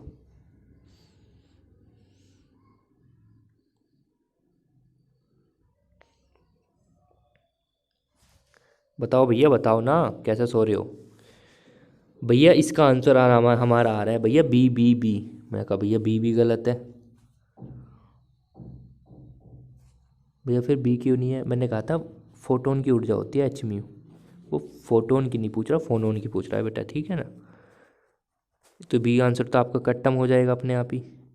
तो भैया जब बी कट्टम हो गया तो ये होगा, मगर ये भी कट्टम हो जाएगा। भैया डी होगा, फिर डी भी कट्टम हो जाएगा। ध्यान रखना इसकी जो एनर्जी होती है वो एच, देखो एच क्रॉस ओम, एच क्रॉस के होती है, ध्यान रखना एच क्रॉस के। ओके भाई, एच क्रॉस के। सर कैसा है ये? आपने तो कुछ और बताया था, ये पेपर में अलग कैसा आ गया? भैया वही है सेम चीज़। कैसे सर? 1/2 मैंने क्या बताया था? 1/2 एच एफ होती है एनर्जी, एन प्लस एन होता है आपका जो आपका नंबर होता है किसका? फोनोन की संख्या का। अब जब इसको सोल्व करोगे तो आपका ये रिजल्ट निकल के आ गया, क्योंकि मैंने आपको बताया था एच क्रॉस जो होता है एच अपन 2 पाई के बराबर होता है। तो जब इसको मल्टीप्लाई डिवाइड करोगे तो ये चीज़ निकल के आ जाती है। डायरेक्ट भी याद रख लेना कि ऊर्जा इतनी होती है, ठीक है भाई? चलो ठीक है सर, इतनी बात ठीक आ गई आपकी समझ में। अगला क्वेश्चन देखना भैया। फोनोन का तरंग वेक्टर संरक्षण नियम होता है। संरक्षण नियम की जब हम संरक्षण नियम लगाते हैं फोनोन पे तो आपका क्या रिजल्ट निकल के आता है, ये पूछना चाह रहे हैं भाई साहब। बताओ भाई, जब आप यहाँ पे तरंग वेक्टर संरक्षण नियम लगाते हो तो क्या रिजल्ट निकल के आता है?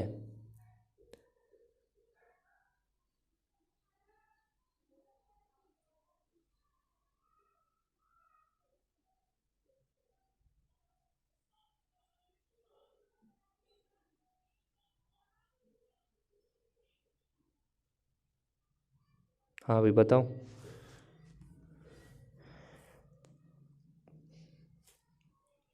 क्या आ रहा भाई आंसर? और अगेन अगेन अगेन क्वेश्चन 2020, मतलब जो स्टार्टिंग के क्वेश्चन होते हैं ना वो 2020 के ही होते हैं, ठीक है ना? और फिर जैसे जैसे हम क्वेश्चन करते रहेंगे, फिर 19 के, फिर 18 के, फिर 17 के, 16 से ऐसे ही चलते रहते हैं क्वेश्चन, ठीक है? तो भैया मोस्टली सभी बच्चों का आंसर ठीक है। सभी का क्या, सारों की ठीक है मोस्टली का क्या?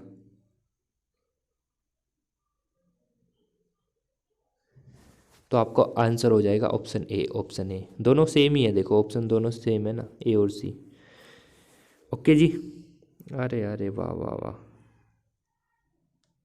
ठीक है ठीक है, ए और सी दोनों ठीक हैं, तो दोनों ही ठीक होंगे। चलो ये वाला क्वेश्चन मैं पहले भी करवा चुका हूँ एक बार। चलो ये बताओ क्या होगा, मुझे बता दो। मुझे पता है 2020 के पेपर में आया हुआ है ये भी। बताओ। अब तुम खुद सोचो यार, पेपर के आए हुए क्वेश्चन तुम कैसे उड़ा रहे हो। ग्रुप वेलोसिटी का फॉर्मूला कौन सा है, बताओ, ग्रुप वेलोसिटी का फॉर्मूला कौन सा है। और ध्यान रखना, क्या ध्यान रखना सर, ध्यान ये रखना दोस्तों, कल आपकी यूनिट कंप्लीट हो जाएगी, ये कोशिश करूँगा उसको भी मैराथन क्लास में लेने की, ठीक है। कल भी बड़ी क्लास होगी आपकी, और हो सकता है संडे में, हाँ जी संडे में रात को हो आपकी क्लास, ध्यान रखना संडे में आपकी क्लास रात को हो, लगभग 9 बजे के आसपास। संडे में आपकी क्लास हो 9 बजे के आसपास, और वही आपके 100+ क्वेश्चन करेंगे जो हमारे चलते हैं यूनिट कंप्लीट होने के बाद, ठीक है। चलो भैया, सबका आंसर आ गया, क्या आया क्या आया क्या आया sir, option option option option C, option C, option C. मगर ठीक है भैया, बहुत अच्छा कर रहे हो आप। चलो ये बताओ भैया, देखो ये तो बहुत अच्छा सा क्वेश्चन है, बताओ समान द्रव्यमान वाले दो परमाणुओं की जालक में कंपन होते हैं। समान द्रव्यमान वाले दो परमाणुओं की जालक में कंपन होते हैं, बताओ भाई। कंपन होते हैं किस में होते हैं, केवल ध्वनिक विधा में, केवल प्रकाशिकी की विधा में, ए व बी दोनों में, इनमें से कोई नहीं, बताओ।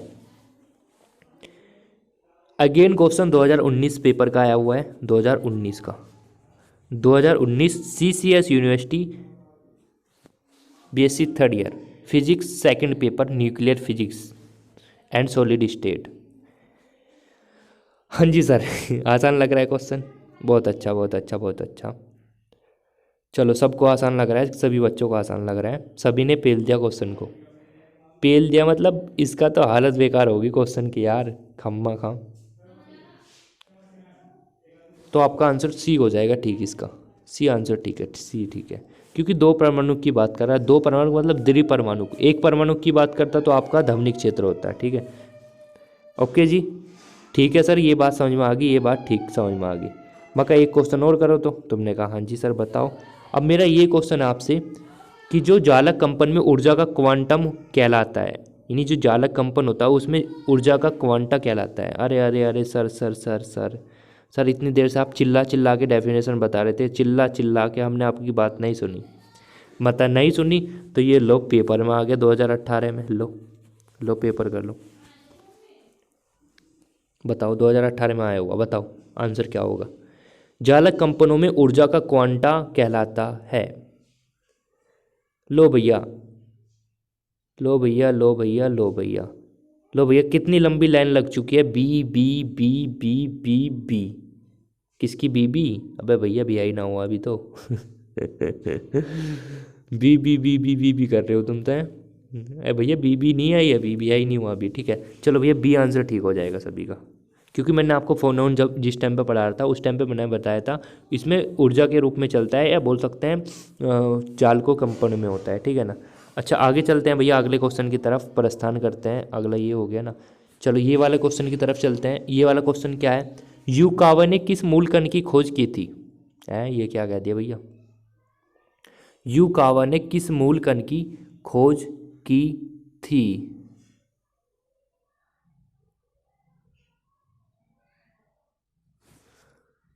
हाँ भाई बताओ, यूकावा ने किस मूल कण की खोज की थी।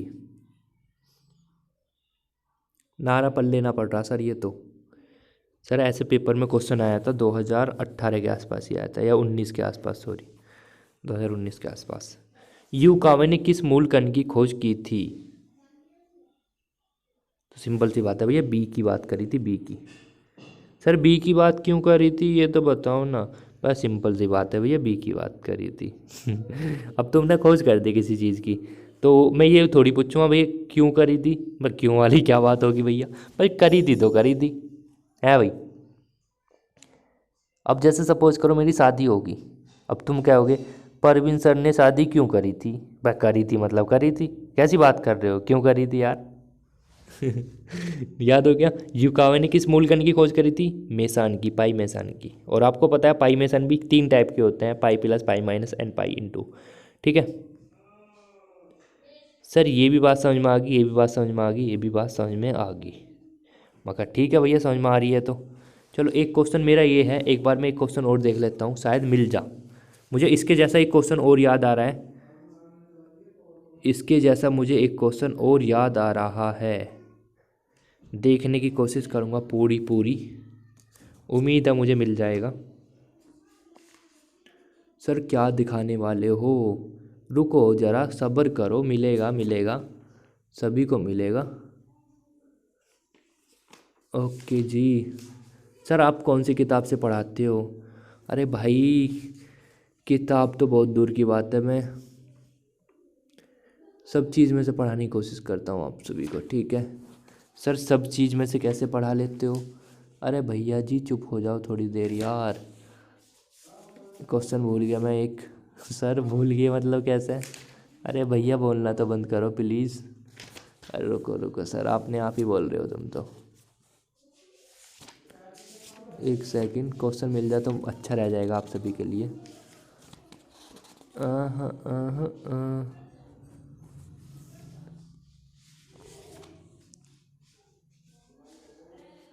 सर चलो एक काम करो, इतना तुम अगले 2 क्वेश्चन का आंसर बताओ मुझे, जब तक मैं वो क्वेश्चन ढूंढता हूँ।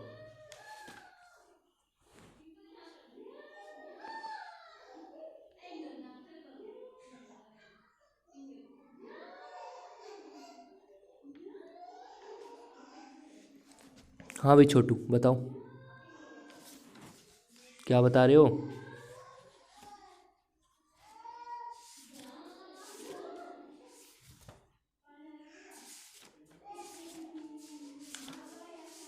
अरे सर मिला नहीं क्वेश्चन अभी तक। अरे भैया रुक जाओ थोड़ी देर और, अच्छी चीज़ में टाइम तो लगता ही है। मुझे 2 का आंसर सही बताना है एकदम, नहीं तो पिटोगे बहुत।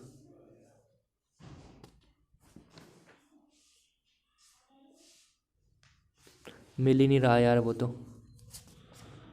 एक बार और चेक करता हूँ, कभी मिस आउट हो गया हो कहीं से। वो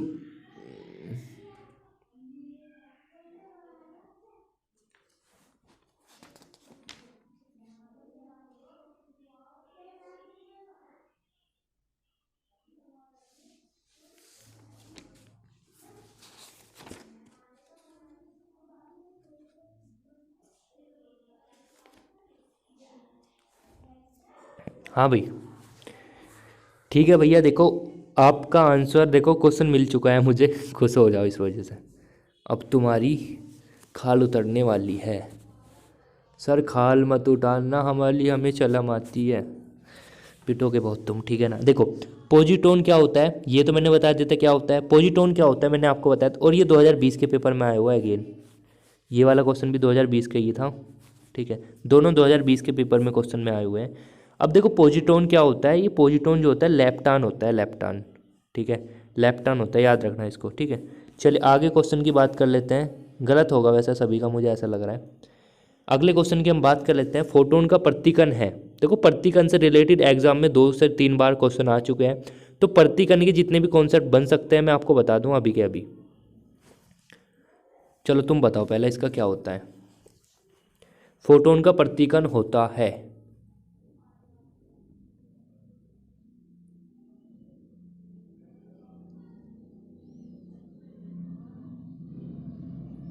फोटोन का प्रतिकण होता है, प्रतिकण का मतलब होता है यानी जो फोटोन होता है उसका एंटी पार्टिकल क्या होता है। एंटी पार्टिकल क्या होता है फोटोन का, इलेक्ट्रॉन होता है, प्रोटॉन होता है, या न्यूट्रिनो होता है, या खुद ही सेल्फ फोटोन होता है। तो बताओ भैया क्या होता है। सभी का आंसर सभी बच्चों का ठीक है, D D D D D.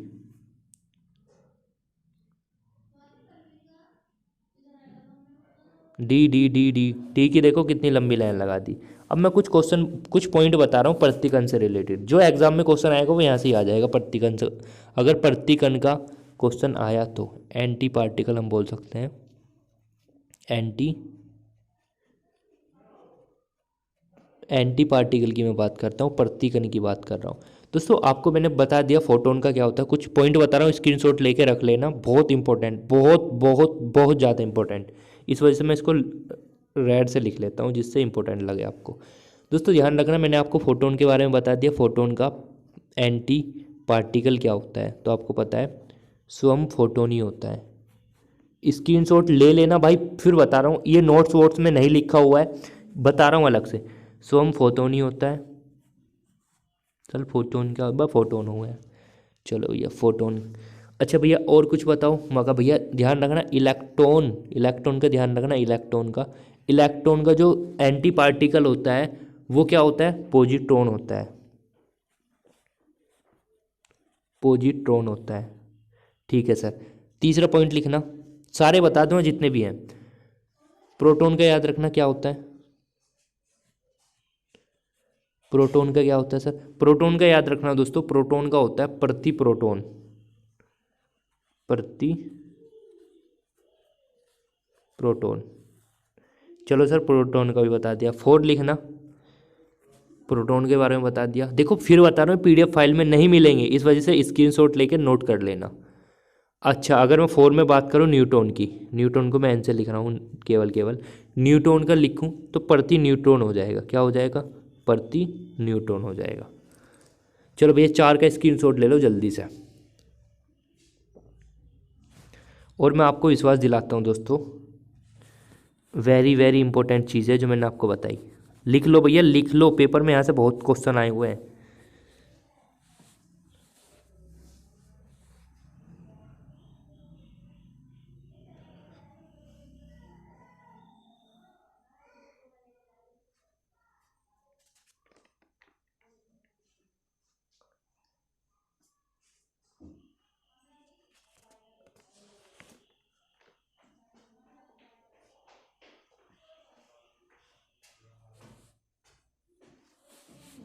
Sir ले लिया ले लिया ले लिया ले लिया, चलो भैया ठीक है। तो देखना ज़रा, अब एक चीज़ और बता रहा हूँ,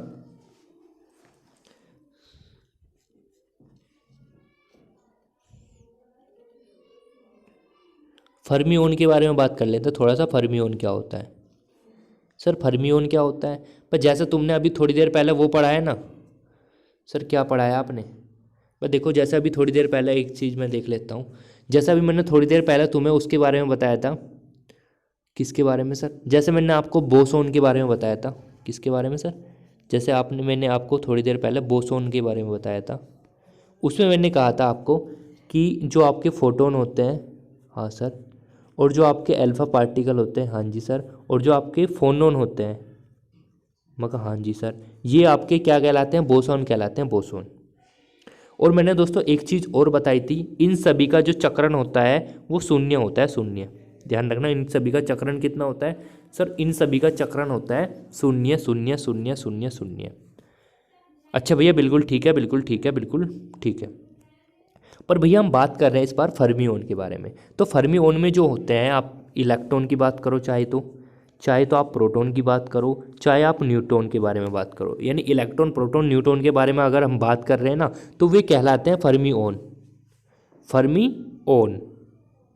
ठीक है सर। अगर बोसोन के बारे में बात कर रहे हैं तो फोटोन, अल्फाकन और फोनोन कहलाते हैं बोसोन, और जो आपके इलेक्ट्रॉन प्रोटॉन न्यूट्रॉन होते हैं वो फर्मियोन कहलाते हैं। सर इसकी भी चक्रण संख्या होती है कुछ, मैं कहा हाँ भैया बिल्कुल होती है। तो ध्यान रखना इनकी जो चक्रण संख्या होती है, जो चक्रण होता है उनमें होता है 1/2 का अर्धपूर्णांक चक्रण होता है, ठीक है, अर्धपूर्णांक। ठीक है, नोट कर लो, स्क्रीनशॉट अभी के अभी ले लो, स्क्रीनशॉट जल्दी से।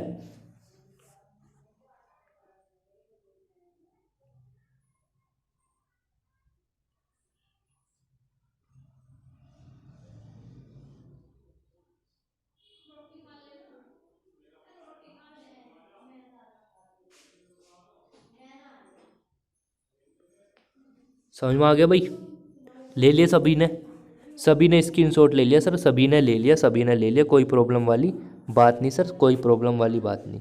तो देखो भैया, अब देखो ये देख लो टाइम कितना हो गया, अरे सर 1 घंटे से ऊपर भाई, 2 घंटे की मैराथन क्लास है तो टाइम तो लगेगा ना, अभी तो और भी टॉपिक करने हैं हमको। ठीक है भाई, अब हम बात कर लेते हैं। भैया ये तो आपने सर बता दिया, बहुत अच्छी बात है आपकी, एहसान कर रहे हो आप हमारे पर, अरे कोई किसी पे एहसान नहीं करता यार, ध्यान रखना इस बात को। ठीक है सर, ये हो गया था। चलो भैया इसके बारे में आप बताने वाले थे, ये क्या होता है, चलो इसके बारे में बताओ मुझे। पाई प्लस मेसान का चक्रण होता है, 1 होता है, 1/2 होता है, 0 होता है, 3/2 होता है।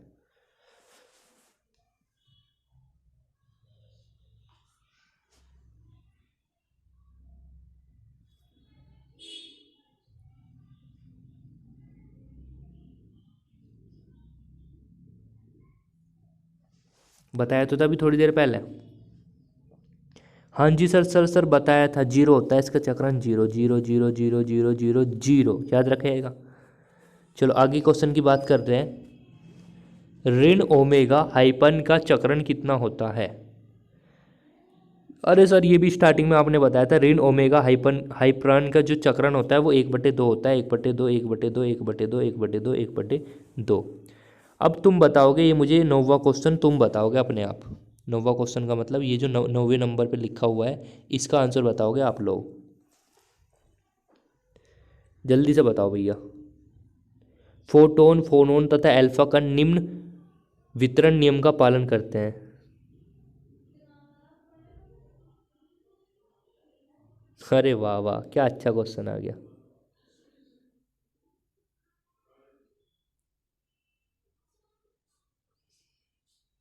बताओ भाई, क्या क्या किसका पालन करते हैं?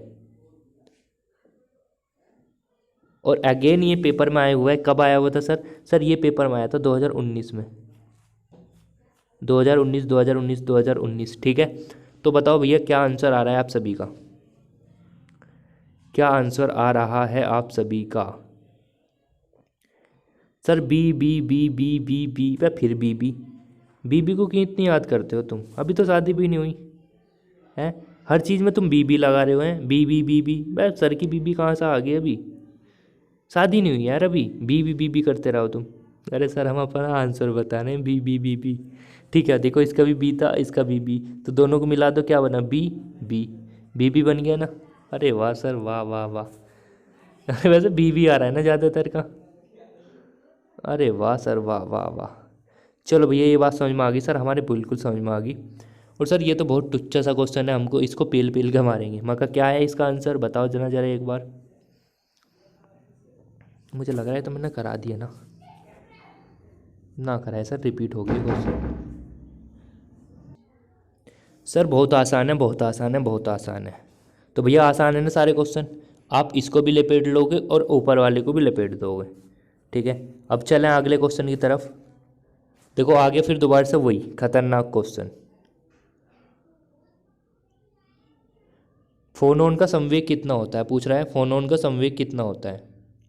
तो भैया बताने की कोशिश करो, फोनोन का संवेग कितना होता है। कितना होता है बताओ। सर आपने बताया तो था, मैंने पूछा कैसे बताया था, तुमने बताया था भैया बी बराबर, बताओ बी बराबर क्या बताया था। सर आपने बताया था बी बराबर एच अपॉन लैम्डा, और फिर 2 पाई से मल्टीप्लाई कर दिया था एंड 2 पाई से डिवाइड कर दिया था, मगर ठीक है। और फिर इसके बराबर भैया तुमने क्या काम कर दिया था, एच क्रॉस लगा दिया था और उसके बराबर के रख दिया था, तो बस बी आंसर ठीक है। बी फिर बी।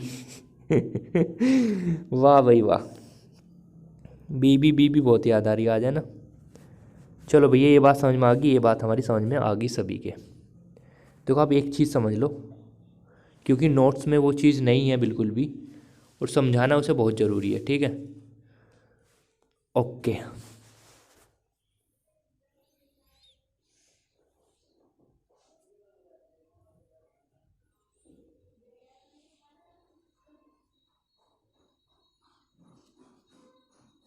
सर क्या बताने वाले हो, क्या बताने वाले हो, क्या बताने वाले हो?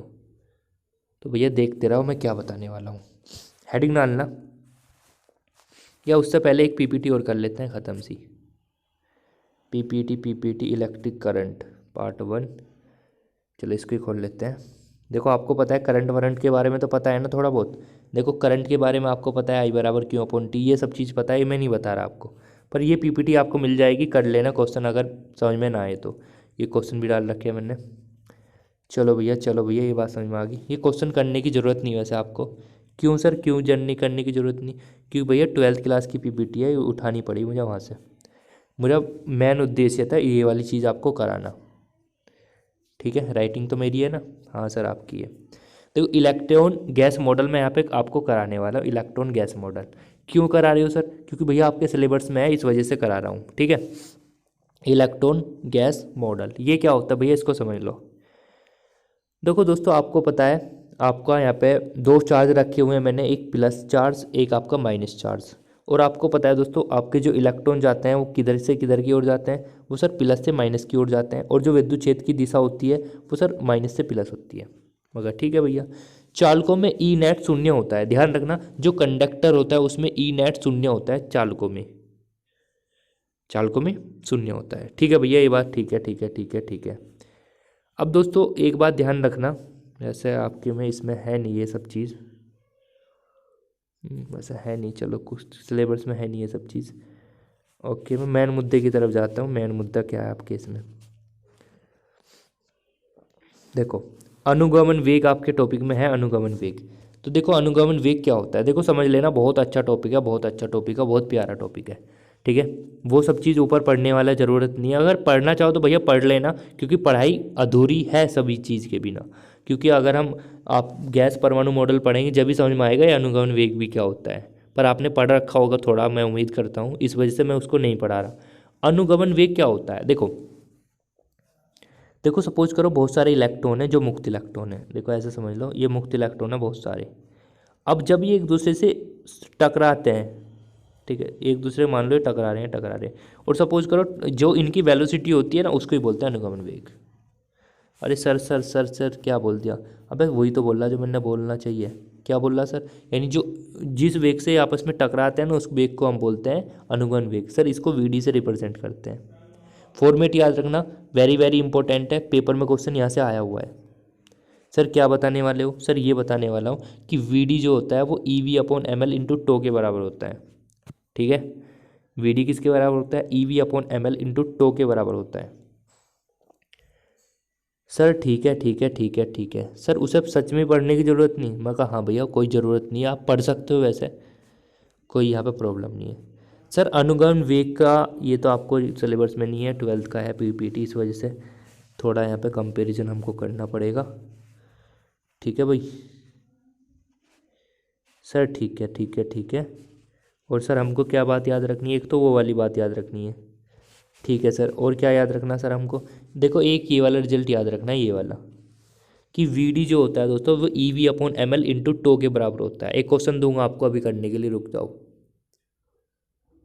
हाँ जी अभी दूंगा, एक सेकंड रुको। ठीक है सर, ये बात हमारी समझ में आ गई, बहुत अच्छी, अनुगमन वेग का भी फॉर्मूला समझ में आ गया, वी डी बराबर क्या होता है। सर एक बात और ध्यान रखो, मगर क्या भैया, मुक्त माध्य पथ ये क्या होता है भैया, इसको लैम्डा से डिनोट करते हैं, इसका फॉर्मूला भी बता रहा हूँ, लैम्डा बराबर क्या होता है। लैम्डा बराबर दोस्तों होता है एस अपॉन एन, लैम्डा बराबर एस अपॉन एन। भैया ये बताओ मुक्त माध्य पथ क्या होता है, देखो अगर दोस्तों मैं दो इलेक्ट्रॉन के बीच टक्कर करा रहा हूँ, देखो दो इलेक्ट्रॉन के बीच में टक्कर करा रहा हूँ, ये लो भैया दो इलेक्ट्रॉन है टक्कर करा रहा हूँ, तो मुक्त माध्य पथ, पथ मतलब रास्ता, मतलब दूरी की बात करेगा, यानी जो दो इलेक्ट्रॉन टकराएंगे उनकी जो बीच की दूरी होती है, ठीक, उसको ही बोलते हैं हम मुक्त माध्य पथ। अच्छा अब एक चीज़ और पढ़ोगे आप, श्रांति काल, दो इलेक्ट्रॉन थे, हाँ जी भैया, जो इनके बीच का जो समय लगता है ना टकराने में उसको बोलते हैं मुक्त माध्य, सॉरी श्रांति काल। ओके, टो से रिप्रेजेंट करते हैं उस चीज़ को। ठीक है, तो मैंने ये बता दिया क्या होता है, फॉर्मेट भी आप ये लिख लेना क्या फॉर्मेट होता है इसका। ठीक है भाई, तो दो क्रमागत टकरों के बीच मुक्त इलेक्ट्रॉन के द्वारा तय की गई दूरी मुक्त माध्य पथ कहलाती है। फॉर्मेट आपको याद रखना है क्या होता है फॉर्मेट, लैम्डा बराबर एस अपॉन एन, नोट कर लो, इसके काम की चीज़ है, चाहो तो स्क्रीनशॉट ले लो, लैम्डा बराबर एस अपॉन एन, इंपॉर्टेंट चीज़ है, स्क्रीनशॉट ले लो। ठीक है भैया, ले लिया ले लिया ले लिया ले लिया ले लिया, कोई नहीं बाद में ले लेना। श्रांति काल, अब भैया श्रांति काल क्या होता है, भैया अभी तो बताया श्रांति काल मतलब दो कर्मागत इलेक्ट्रॉन है, यानी एक इलेक्ट्रॉन ये रहा, एक इलेक्ट्रॉन है, जो इनमें टक्कर होती है ना उनके बीच की जो समय लगता है उसको ही बोलते हैं हम श्रांति काल। नाम से पता चल रहा है, काल, काल मतलब समय, टो से रिप्रेजेंट करते हैं, हाँ भैया टो से रिप्रेजेंट करते हैं, टो से रिप्रेजेंट करते हैं। भैया इसका कोई फॉर्मूला है, भैया इसका कोई फॉर्मूला है, मगर भैया बताया तो था अभी ऊपर, क्या भैया जो इन दोनों में रिलेशन होता है टो के रूप में ही तो बताया था अभी। चलो भैया एक चीज़ और ध्यान रखना है आपको, विद्युत धारा और आपका अनुगमन वेग में रिलेशन क्या होता है। देखो ये क्वेश्चन पेपर में आया हुआ है, आई बराबर N E A V D, I बराबर N E A V D, ये क्वेश्चन पेपर में आया हुआ है कि आई बराबर N E A V D का रिलेशन क्या होता है, मतलब जो आपकी करंट होती है और जो अनुगमन वेग होता है उसमें क्या रिलेशन होता है। यहाँ से न्यूमेरिकल आया हुआ है, किताब में भी डाल रखा है, आई बराबर N E A V D होता है। ठीक है, सर और क्या बात ध्यान रखनी है? एक तो ये वाली चीज़ ध्यान रखनी है, और बताओ सर और कुछ? तो भैया सुनो, एक बात और ध्यान रखनी है। अब देखो इस चीज़ का स्क्रीनशॉट ले लो, क्योंकि जितना भी मैंने इस चीज़ से रिलेटेड अभी तक पढ़ा है वो सारा इसमें लिख दूंगा।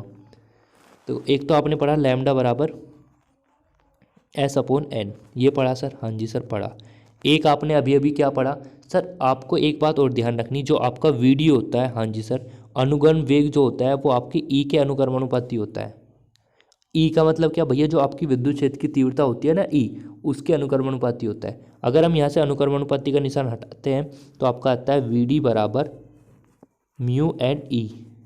और अगर यहाँ से हम म्यू निकालते हैं, तो अगर मैं यहाँ से म्यू निकालना चाहूँ, एक सेकंड यहीं पे लिख लो, अगर मैं यहाँ से म्यू निकालना चाहता हूँ तो म्यू बराबर आता है आपका V D upon E. Mu बराबर वी डी अपॉन ई, और इस म्यू को ही हम बोलते हैं गतिशीलता। गतिशीलता, ठीक है, गतिशीलता बोलते हैं म्यू को। ठीक है भैया, ठीक है भैया, ठीक है ठीक है ठीक है ठीक है ठीक है। पेपर में एक क्वेश्चन आया था, गतिशीलता का मात्रक क्या होता है? हाँ भाई, पेपर में क्वेश्चन आया था, गतिशीलता का मात्रक क्या होता है?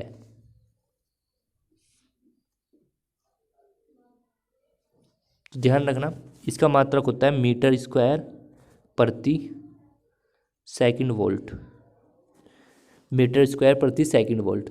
चलो भैया ये भी बात समझ में आ गई, ये भी बात समझ में आ गई, ये भी बात और भैया कुछ इंपॉर्टेंट पॉइंट तो भैया याद रखना, जो जे होता है आपका, आपको पता होना चाहिए जे क्या होता है। क्या होता है जे? धारा घनत्व, ठीक है ना। जे बराबर आई अपॉन ए होता है वैसे तो फॉर्मेट, पर आपको इतना, आपको सिलेबस में इतना डीपली नहीं डाल रखा, बस ये डाल रखा कि जे ई के अनुक्रमानुपाती होता है। और जब हम यहाँ से अनुक्रमानुपाती का निशान हटाते हैं दोस्तों, तो आपका आ जाता है सिग्मा। और अब यहाँ से हम सिग्मा निकाल सकते हैं आराम से, और सिग्मा आपका आ जाएगा दोस्तों कितना? जे अपॉन ई। सिग्मा बराबर आ जाएगा आपका जे अपॉन ई। चलो इतने का स्क्रीनशॉट लो जल्दी से।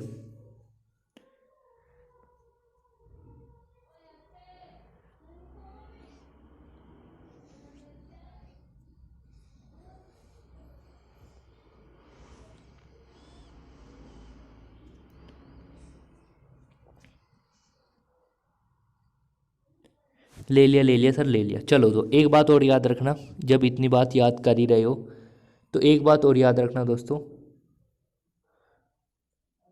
अगर दोस्तों मैं आपका, देखो ध्यान रखना, अगर दोस्तों मैं धारा घनत्व,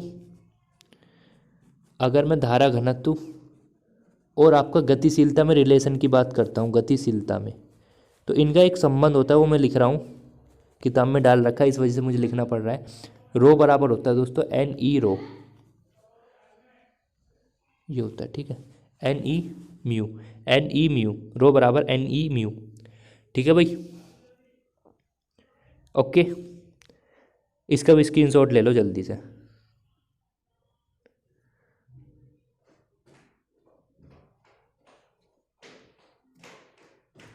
सर ये भी बात समझ में आ गई, ये भी बात समझ में आ गई। अब एक क्वेश्चन लिखना जरा, प्यारा सा क्वेश्चन है, किताब के ही क्वेश्चन है, ज़्यादा मैं फारसी लैंग्वेज का क्वेश्चन नहीं लगता। किताब ये, मतलब किताब का क्वेश्चन ये है, कॉपर में, कॉपर में इलेक्ट्रॉन की संख्या, कॉपर में इलेक्ट्रॉन की संख्या, number of electron in copper, number of electron in copper 9 × 10⁻28, 9 × 10⁻28 हो, तथा कॉपर की चालकता, तथा कॉपर की चालकता and conductivity of copper is 6 × 10⁻7 मोह प्रति मीटर हो, तो फाइंड, तो फाइंड, ज्ञात करो म्यू का मान क्या होगा, मतलब गतिशीलता क्या होगी, गतिशीलता क्या होगी। ऑप्शन दे रहा हूँ आपको। पहला इसका ऑप्शन है, देखो कॉपी पेन लेकर बैठा करो यार, ऐसे काम नहीं चलने का।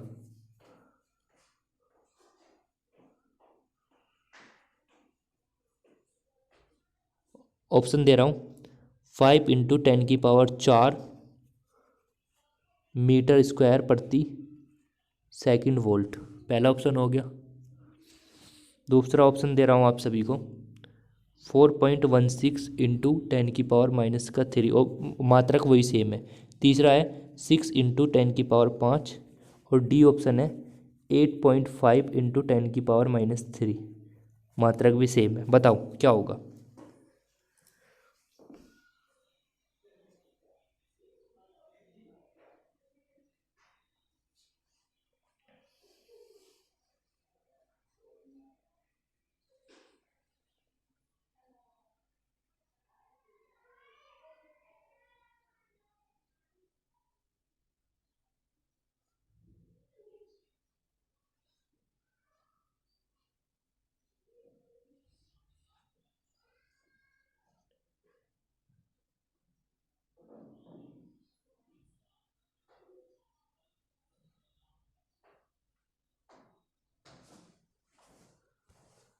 हाँ भाई, B B B B B sir, B फिर बी है ना। चलो बी आंसर है इसका, ठीक है ना। हो गया होगा कैसे करा था, समझ में आ गया ना कैसे करा मैंने। हाँ भाई, कैसे करा सर एक बार बता दो ना प्लीज़। तो रुको भैया एक बार सुनो, तुम पढ़ते क्यों नहीं, मुझे इस बात का दुख होता है कभी कभी। देखो मैं इसका सॉल्यूशन बता रहा हूँ, सॉल्यूशन क्या होगा इसका, ठीक है।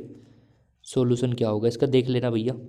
देखो इसको कैसे सोल्व कर सकते हैं हमको, आपको मैंने बताया था अभी अभी रिजल्ट, सिग्मा बराबर एन ई म्यू। हाँ जी सर। इलेक्ट्रॉन की संख्या दे रखी है आपको क्वेश्चन में, हाँ जी सर। चालकता दे रखी है, हाँ जी सर। इसका मान है, इसका मान है, ई का मान हमको पता होता है, हाँ जी सर 1.6 इंटू 10⁻⁻19 इतने गुलाम। और म्यू का मान पूछ रहा है, बस निकल जाएगा और निकलने के बाद वही आएगा जो मैंने बी आंसर बताया आपको। चलो सर इतनी बात हमारी क्लियर होगी, इतनी बात में कोई हमारी कोई प्रॉब्लम नहीं है, बिल्कुल भी जरा सी भी प्रॉब्लम नहीं है। मगर ठीक है भैया, नहीं प्रॉब्लम है तो ठीक है। एक नया टॉपिक करते हैं हम। देखो वो चीज़ समझ में आ गई और वो चीज़ हमारी ख़त्म हो चुकी है, ठीक है ना। उसमें इतना ही था, इतना ही काम था हमारे पढ़ने लायक, ठीक है। चलो एक हेडिंग डाल लो नेक्स्ट। और देखो फिर बता रहा हूँ, ये नोट्स में बिल्कुल भी नहीं है टॉपिक, और पर आपको यहाँ से ही कवर करने हैं। ये मत कहना सर इसका भी नोट्स बे बना कर भेज दो। भैया जब यहाँ पे पढ़ा रहा हूँ, यहाँ पे लिखवा भी रहा हूँ, तो यार समझा करो, थोड़ी फीलिंग है ना मुझे भी यार, मैं भी इंसान ही हूँ, है ना। ठीक है भैया ठीक है।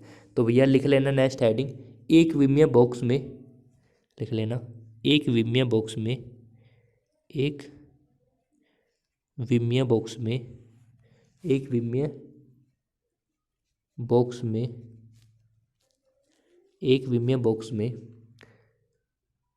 मुक्त इलेक्ट्रॉन गैस, मुक्त इलेक्ट्रॉन गैस, ठीक है सर। ये क्या बताने वाले हो भैया, देखो सुनो ध्यान से, सुनो ध्यान से। इसकी डेरिवेशन है आपने सेकंड ईयर में करी होगी क्वांटम फिजिक्स में, ठीक है, क्वांटम में करी होगी हाँ। श्रोडिंगर इक्वेशन के पास में जो यूनिट सेकंड है ना, यूनिट सेकंड में आपने करा होगा इसका ये डेरिवेशन। मैं डेरिवेशन नहीं करा रहा, मैं मुद्दे की बात बता रहा हूँ, मुद्दा क्या है इसका।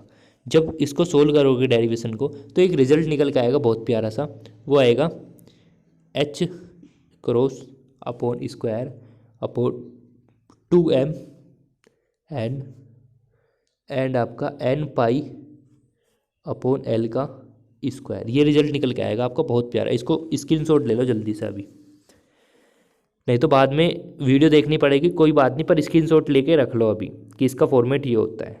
मैं ये नहीं बता रहा कैसे निकल के आता है, क्योंकि डेरिवेशन काफ़ी बड़ी है और टाइम वेस्ट होगा बहुत ज़्यादा।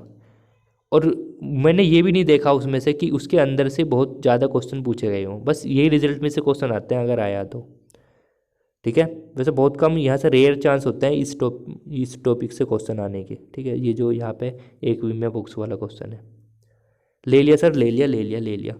अब देखो एक बात ध्यान रखना आप, आपने क्या पढ़ा सर, हमने पढ़ा सर ई एन बराबर पढ़ा हमने सर, क्या पढ़ा हमने पढ़ा सर, एच क्रॉस का स्क्वायर अपॉन 2m मका और n पाई अपॉन में l का स्क्वायर। और ध्यान रखना दोस्तों, जहाँ पे n होता है ना, n, ये जो n पाई है, ये जो n होता है, ये होता है नंबर 1 2 3 4, ये पूर्णांक नंबर होता है, ठीक है। इस टाइप में 1 2 3 4 पूर्णांक होता है, यानी इंटीजर बोल सकते हैं, n इज ए इंटीजर, पूर्णांक जिसको हम बोलते हैं। तो पूर्णांक है। अब आपको क्या काम करना है, एन के स्थान पे सबसे पहले 1 पुट करना है, करना भैया। तो ई वन बराबर कितना आ जाएगा, ई वन बराबर आ जाएगा आपका एच क्रॉस अपॉन 2m। हाँ जी सर, और आपका पाई स्क्वायर, हाँ भैया, और आपका एल स्क्वायर। बताओ किसी को कोई प्रॉब्लम? नहीं भैया कोई प्रॉब्लम नहीं, कोई प्रॉब्लम नहीं, कोई प्रॉब्लम नहीं। कुछ नहीं करा भैया, आपने एन के स्थान पे बस 1 पुट करा जहाँ जहाँ पे एन आ रहा, मगर ठीक है। एन बराबर 2 पे निकालना जरा, E2 निकालना जरा। तो E2 बराबर क्या आएगा दोस्तों आपका, E2 बराबर आएगा आपका एच क्रॉस का स्क्वायर अपॉन 2m। बस यहाँ पे क्या हो जाएगा, एन 2 का स्क्वायर हो जाएगा बस। तो मैं इनडायरेक्टली मैं अगर 4 लिख दूँ यहाँ पे तो कोई प्रॉब्लम थोड़ी है। ठीक है भैया, बहुत बढ़िया, बहुत बढ़िया, बहुत बढ़िया। ठीक है भैया, ठीक है, स्क्रीनशॉट ले सकते हो जल्दी से लेना हो तो। चलो E3 ऐसी आप निकाल सकते हो, E3 भी। भैया क्या बताने वाले हो, बस सुनते रहो क्या बताने वाला हूँ। E3 आप ऐसे निकाल लोगे तो आपका निकल के आएगा एच स्क्वायर, एच क्रॉस होगा पर एच क्रॉस 3 का स्क्वायर, हाँ भैया, एंड आपका पाई का स्क्वायर, हाँ भैया, और 2m एल स्क्वायर, मगर ठीक है भैया। अब देखो मेन चीज़ की बात मैं क्या बताने वाला हूँ आपको। यहाँ पे आपका एच भी कांस्टेंट है, आपका पाई भी कांस्टेंट है, एल भी कांस्टेंट, एम भी, दो सब चीज़ कांस्टेंट है। यानी हम बोल सकते हैं इनडायरेक्टली, ये केवल समझाने के लिए था, इनडायरेक्टली हमारा एक रिजल्ट निकल कर आ चुका है, बहुत प्यारा सा रिजल्ट, बहुत शानदार रिजल्ट, और जहाँ से पेपर में क्वेश्चन आएगा वो वाला रिजल्ट। इनडायरेक्टली हम बोल सकते हैं कि जो ई एन है, ई एन क्या होता है सर, ये ऊर्जा होती है एक प्रकार से, ठीक है, जिसको हम क्या बोलते हैं, इलेक्ट्रॉन की कुल ऊर्जा बोल सकते हैं, ठीक है। ई एन को हम बोलते हैं, क्या बोलते हैं सर, यानी हम बोल सकते हैं ई एन जो निकल के आया है सर वो एन स्क्वायर पे डिपेंड कर रहा है। और सर आपने बताया ई एन जो होता है वो इलेक्ट्रॉन की टोटल एनर्जी होती है, यानी कुल ऊर्जा होती है इलेक्ट्रॉन की। किसकी होती है सर, इलेक्ट्रॉन की, ठीक है। सर इससे क्या पता चलता है हमको, भैया बहुत अच्छा क्वेश्चन बनेगा ऐसा पेपर में, कि बताइए ई एन जो होता है वो किस पे डिपेंड करता है, किसके लिए, एक विमीय बॉक्स में मुक्त गैस के लिए किस पे डिपेंड करता है। तो ध्यान रखना एन स्क्वायर पे डिपेंड करता है, एन स्क्वायर पे डिपेंड करता है, एन स्क्वायर पे डिपेंड करता है। भैया इसका ग्राफ कैसे बनेगा, तो भैया आप सभी को पता है ग्राफ कैसे बनेगा। ठीक है भैया, ठीक है भैया, ठीक है, ठीक है, ठीक है, ठीक है, कोई प्रॉब्लम वाली बात नहीं। अब एक काम करो, जब तुम इतना सब कुछ कर ही रहे हो, हाँ भैया कर तो रहे हैं, एक टॉपिक और डाल लो, क्योंकि फिर आपकी कल एक क्लास होगी, फिर ये यूनिट कंप्लीट हो जाएगी। आपको चाहिए ना, आप ही बोलते थे ना मेरे से स्टार्टिंग में, हाँ भैया पूरा कराना, पर अच्छे से कराना, ठीक है ना भैया, पूरा कराऊंगा, एक एक टॉपिक कराऊंगा, कोई कुछ नहीं छोड़ने का, ठीक है। वो आपके ऊपर डिपेंड करता है आप कितना पढ़ाई करने की कोशिश करोगे। तो नेक्स्ट हेडिंग डालना, वो टॉपिक कंप्लीट हो चुका है, वही क्वेश्चन वहाँ से बनेगा, ठीक है, जो मैंने आप मुद्दे वाली बात बताई। हेडिंग डालना आप सभी, इलेक्ट्रॉन का प्रभावी द्रव्यमान, इलेक्ट्रॉन का प्रभावी द्रव्यमान, इफेक्टिव, इंग्लिश में लिख लेना अगर लिखना चाह रहा हो कोई, effective mass of, effective mass of electron, effective mass of electron. काफ़ी अच्छा टॉपिक है ये भी। पेपर में क्या क्वेश्चन बनेगा और क्या नहीं बन सकता सारा एक्सप्लेन कर दूंगा यार, जितना भी हो सकता है, ठीक है। चलो हेडिंग डाल ली, चलो भैया अब जो मैं बोलता जा रहा हूँ लिखता जा रहा हूँ उसको स्टेप बाय स्टेप कॉपी करना है आपको, ठीक है, पीछे भी ऐसे ही करना था आपको। दोस्तों देखो इफेक्टिव द्रव्यमान होता है आपका, उसको हम रिप्रेजेंट करते हैं एम स्टार से। किससे रिप्रेजेंट करते हैं, एम स्टार से इफेक्टिव द्रव्यमान, यानी जो इफेक्टिव मास होता है उसको रिप्रेजेंट करते हैं। देखो अगर मैं इन शॉर्ट आपको बताना चाहूँ इसका फॉर्मेट क्या होता है, तो ध्यान रखना इसका फॉर्मूला होता है आपका एच क्रॉस का स्क्वायर अपॉन डी स्क्वायर ई अपॉन डी के स्क्वायर, ठीक है भाई, ये फॉर्मेट होता है इसका। सर ठीक है, ठीक है, ठीक है, ठीक है, क्या सर हमको यही फॉर्मेट याद रखना है, मगर हाँ भैया यही आपको फॉर्मेट याद रखना है। अब एक पॉइंट यहाँ से निकल के आएगा, सर जो आपका इफेक्टिव मास होता है यानी जो एम स्टार होता है ये कांस्टेंट होता है या ये कांस्टेंट हो सकता है नहीं। मैंने कहा यार कांस्टेंट क्यों होगा, तुम ही बताओ। यानी जो ई है और के पे डिपेंड कर रहा है, नहीं कर रहा, ये एच तो कांस्टेंट मान लो, चलो आप मान सकते हो एच तो कांस्टेंट है, इस पे तो डिपेंड कर रहा है, नहीं कर रहा है।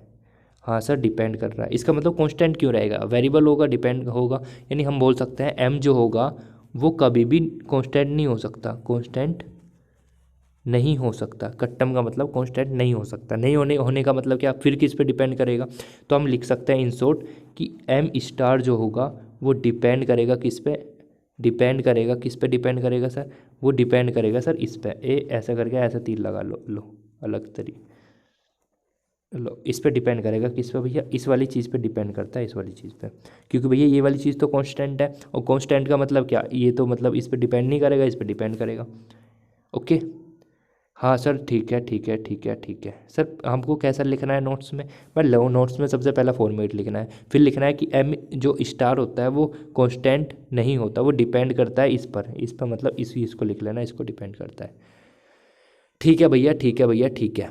क्या भैया ऐसे क्वेश्चन बन सकते हैं, भैया बने हुए हैं पेपर में, ठीक है चलिए। अब मैं कुछ कंडीशन बता रहा हूँ आपको, स्टेप 1 या केस 1 डाल लेना, case 1, case 1, case 1। Sir case 1 में क्या बताने वाले हो, देखो ध्यान से समझना दोस्तों, अगर मैं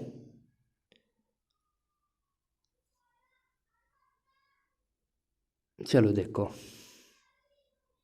दोस्तों एक बात बताओ मुझे, अगर मैं d² e and upon d² इसका वैल्यू मैं पॉजिटिव रखूं, तो बताओ जो आपका इफेक्टिव मास है वो पॉजिटिव होगा या निगेटिव होगा। वेरी वेरी इंपॉर्टेंट, पूरा निचोड़ बता रहा हूँ, जितने भी निचोड़ यहाँ से क्वेश्चन बन सकते हैं, यानी जो नीचे वाला पार्ट मैंने उठाया, क्योंकि मुझे पता है जो इफेक्टिव मास है वो इस पर डिपेंड करेगा, d² e अपॉन d² इस पर डिपेंड करेगा मुझे पता है, यानी एच क्रॉस वाला जो आ रहा था उस पर तो डिपेंड नहीं करेगा, तो इस पर डिपेंड कर रहा है। अगर सपोज करो मैं इसको पॉजिटिव बोल लूँ कि ये पॉजिटिव है, तो इफेक्टिव मास कैसा आएगा सर, इफेक्टिव मास आपका आएगा पॉजिटिव, मगर ठीक है भैया पॉजिटिव आएगा, सबको पता है, बच्चों को पता है। ठीक है भैया, अब भैया एक क्वेश्चन ये था हमारे पेपर में आया था शायद से, कि जो इफेक्टिव मास होता है पॉजिटिव कहाँ पर होता है, तो ध्यान रखना, चाहो तो इसको अलग पेन से लिख देता हूँ मैं, इंपॉर्टेंट चीज़ बता रहा हूँ जितनी भी है। ये जो पॉजिटिव होता है दोस्तों, ये आपका पॉजिटिव होता है निम्न अर्धभाग में, लिख लेना, निम्न अर्धभाग में होता है पॉजिटिव, निम्न अर्ध भाग में क्या होता है, पॉजिटिव होता है। सर ठीक है ठीक है ठीक है ठीक है ठीक है, स्क्रीनशॉट लो जल्दी से फटाफट। सर ठीक है ठीक है ठीक है भैया, स्क्रीनशॉट लो यार जल्दी से ठीक है ठीक है ठीक है कर रहे हो। चलो भैया आप केस 2 बताओ, मगर रुको भैया 2 सेकंड तो, देखो देखो स्टूडेंट्स, केस 2 बना रहा हूँ मैं इसका, केस टू क्या होगा भैया, लो भैया केस 2 के बारे में बात कर रहे हैं, केस 2 क्या होगा। देखो भैया केस 2 में क्या होगा, अगर सपोज करो दोस्तों मैं ब्लैक ले लेते हैं, अच्छा रहेगा ब्लैक, अगर दोस्तों मैं इसको निगेटिव कर दूं, निगेटिव का मतलब पहले तो पॉजिटिव था, अब मैं निगेटिव कर दूं, अब देखो नीचे वाला पोर्शन आप निगेटिव कर रहे हो, तो आपका इफेक्टिव मास कैसा हो जाएगा, निगेटिव हो जाएगा सर, निगेटिव। और पेपर में एक क्वेश्चन पूछा गया था कि निगेटिव इफेक्टिव मास कहाँ पर होता है, तो ध्यान रखना दोस्तों, जो निगेटिव इफेक्टिव मास होता है वो ऊपर अर्ध भाग पर होता है, यानी ऊपर अर्ध भाग पर होता है, ग्राफ भी पढ़ेंगे इसका, ऊपर अर्ध भाग पर होता है क्या, पॉजिटिव सॉरी निगेटिव। इसका भी स्क्रीनशॉट लो जल्दी से फटाफट, पेपर में यहीं से क्वेश्चन बनेंगे सारे। ठीक है भैया ठीक है भैया ठीक है, यहाँ तक नोट कर लिया, ठीक है भैया। भैया अब कुछ और बताने वाले हो, मगर रुको भैया सब्र करो, अभी तो एक केस और बनेगा इसका, भैया 2 हो तो गए, तीसरा कैसा बना दोगे, उनको लो भैया तुम्हारी सेवा में सब चीज़ हाजिर है, तो लो भैया लो। Third case, case third case, तीसरे केस में आप क्या काम करोगे दोस्तों, अगर सपोज करो, इमेजिन करो या मानने की कोशिश करो, अगर मैं d² e अपॉन k² को मैं शून्य रख दूँ, लड्डू रख दूँ इसके बराबर लड्डू। सर अगर आप शून्य रखोगे ना तो उस कंडीशन में पता क्या हो जाएगा, मैं कहा देखो भैया ये तो अपॉन में था, मैंने पूछा कैसे, तुमने कहा भैया जो m* का फॉर्मेट था वो यही तो था, h upon d² e upon d² यही तो था सर, मैं कहा अगर भैया इसको जीरो कर रहे हो तो 1/0 मतलब इनफाइनाइट हो जाएगा। इस कंडीशन में हम बोल सकते हैं कि जो आपका इफेक्टिव मास हो जाएगा वो इनफाइनाइट हो जाएगा। कितना हो जाएगा? इनफाइनाइट हो जाएगा, इनफाइनाइट। तो इसका मतलब क्या, देखो एक बात ध्यान रखना दोस्तों, जिस कंडीशन में आपका इफेक्टिव मास कितना हो जाए, इफेक्टिव मास आपका आपका आपका इनफाइनाइट हो जाए, कि कितना हो जाए सर? इफेक्टिव मास आपका इनफाइनाइट हो जाए। तो दोस्तों उस कंडीशन को हम बोलते हैं, यानी कहाँ पे इफेक्टिव मास इनफाइनाइट होगा। तो ध्यान रखना, जो आपका ई के वक्र होता है, ई के वक्र, यानी जो ई के वक्र होता है, ई के जो ग्राफ आपको बनाने को मिलेगा कि विभिन्न बिंदुओं पर आपको इनफाइनाइट देखने को मिलेगा, कि विभिन्न बिंदुओं पर, ठीक है, विभिन्न लिख लेना, विभिन्न बिंदुओं पर, ठीक है, इनफाइनाइट आपको विभिन्न बिंदुओं पर देखने को मिल जाएगा। ठीक है सर, ठीक है, ठीक है, ठीक है, ठीक है, ठीक है, ठीक है सर, आपका एहसान हुआ जो आपने ये भी टॉपिक कंप्लीट करवा दिया। हो गया भाई कंप्लीट, ठीक है। चलो अब एक बार मैं देख लेता हूँ टाइमिंग कितना बचा हमारे पास। सर बहुत सारा टाइमिंग है, अभी तो बहुत सारा टाइमिंग है, अभी तो आधा घंटा बच रहा है। चलो भैया, चलो भैया, एहसान है तुम्हारा सभी का। सर और कुछ टॉपिक है? मगर चलो तो यार पीपीटी एक और खोलते हैं। सर कितनी पीपीटी खोलोगे आज? लो भैया एक और पीपीटी खोल लेते हैं।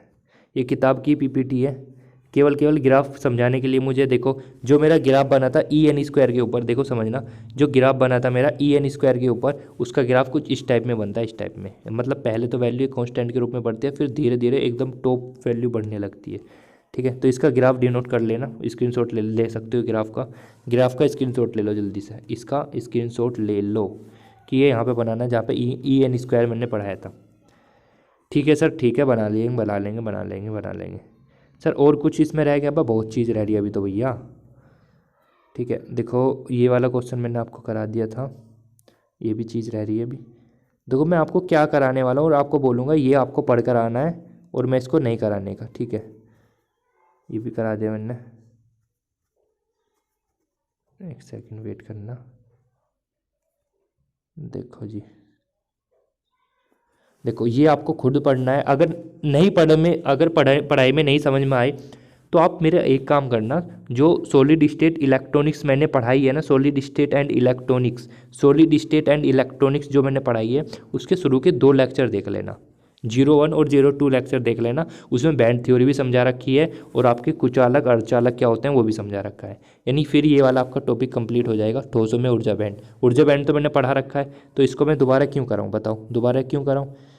और आपको मैंने यहाँ पे अर्धचालक के बारे में बता रखा है, चालक के बारे में क्या होता है, मैंने कहा था ओवरलैपिंग होते हैं ये दूसरे पे, ठीक है। और मैंने आपको अचालक के बारे में पढ़ा रखा है वहाँ पे, और मैंने बताया था कितनी एनर्जी गैप होना चाहिए। अर्धचालक के बारे में पढ़ा रखा है वहाँ पे, ठीक है। और आपको ये मैंने कराई दिया इलेक्ट्रॉन का प्रभावी द्रव्यमान, ठीक है। देखो डेरिवेशन कितनी बड़ी, यार बड़ी नहीं है, मतलब करने को हम कर सकते हैं, कोई इतनी बड़ी तोफ नहीं चलने की इसमें, पर देखो बात वही है ना, ये बताया था ना। देखो इसका ग्राफ ऐसा बनेगा कुछ, कैसा बनेगा सर बताओ ना एक बार। देखो ये जो नीचे वाला पॉइंट है दोस्तों, ये वाला जो नीचे वाला पॉइंट होता है, ये आपका किसको डिनोट करता है? मैंने बताया था निम्न जो अर्धभाग होता है वो पॉजिटिव को डिफाइन करता है, और जो आपका ऊपर अर्धभाग होता है, देखो जो ऊपर वाला अर्धभाग होता है ये निगेटिव को डिनोट करता है। और जो मतलब ई वक्र के विभिन्न बिंदु होते हैं, जैसे ये पॉइंट हो गया या फिर इधर पॉइंट हो जाएंगे, इधर पॉइंट हो जाएंगे, वो इनफाइनाइट को डिनोट करते हैं। तो ये ग्राफ था इसका छोटा सा। चलो भैया देखो हो गया ना कंप्लीट, बस 2-3 टॉपिक और रह रहे हैं, उसे कल कर लेंगे। देखो कितने क्वेश्चन है इसमें पीपीटी में? सर इसमें है आपके 83 क्वेश्चन, और क्वेश्चन मैं उठाने की कोशिश करूँगा अपने पास से, मतलब 100+ क्वेश्चन करेंगे ही करेंगे हम, ठीक है। ठीक है भाई, चलो भैया, चलो भैया, चलो। अब क्या रहा सर? अब एक काम करो आप। हाँ सर बताओ भैया, एक काम ये करो, चलो क्या करोगे अब तो बस यहीं स्टॉप करते हैं। अब मुझे ये बता दो थोड़ा सा, आपसे एक एक काम है मेरा, बस ये बता दो भैया, आज का लेक्चर कैसा लगा आपको? मज़ा आया है नहीं? हाउ मच एनर्जी, कितनी एनर्जी बची आपके पास? और फिर वही डेली वाला काम करना है जैसे मैं डेली बोलता हूँ। कुछ बच्चे समझ चुके हैं क्या बोलने वाला हूँ मैं। हाँ भाई कैसा लगा और क्या करने वाले हो आप मुझे बताओ। आपको क्या काम करना है डियर स्टूडेंट, क्या काम करना है, क्या काम करना है, क्या काम करना है? देखो 2 घंटे से पहले ही हमारा टॉपिक कवर हो चुका है और काफ़ी अच्छे से हमने समझने की कोशिश करी है। देखो अच्छा लगा सभी को मज़ा आ गया भैया, बहुत बढ़िया लगा, बहुत बढ़िया लगा, बहुत बढ़िया, मुझे भी बहुत अच्छा लगा आपको पढ़ाकर। अब आपको क्या काम करना है, जैसे ये हमारा लेक्चर ख़त्म हो जाएगा इसके नीचे सभी बच्चों को कमेंट करना है। जितने बच्चे देख रहे हैं सभी को कमेंट करना है, ठीक है भाई? ओके। हाँ जी सर। और अभी अपने दोस्तों के साथ शेयर करना कि भैया डेली 7 बजे क्लास होती है और वहाँ पे आ जाया करो आप भी। चलो भैया धन्यवाद, आज के लिए बहुत ज़्यादा कर दिया।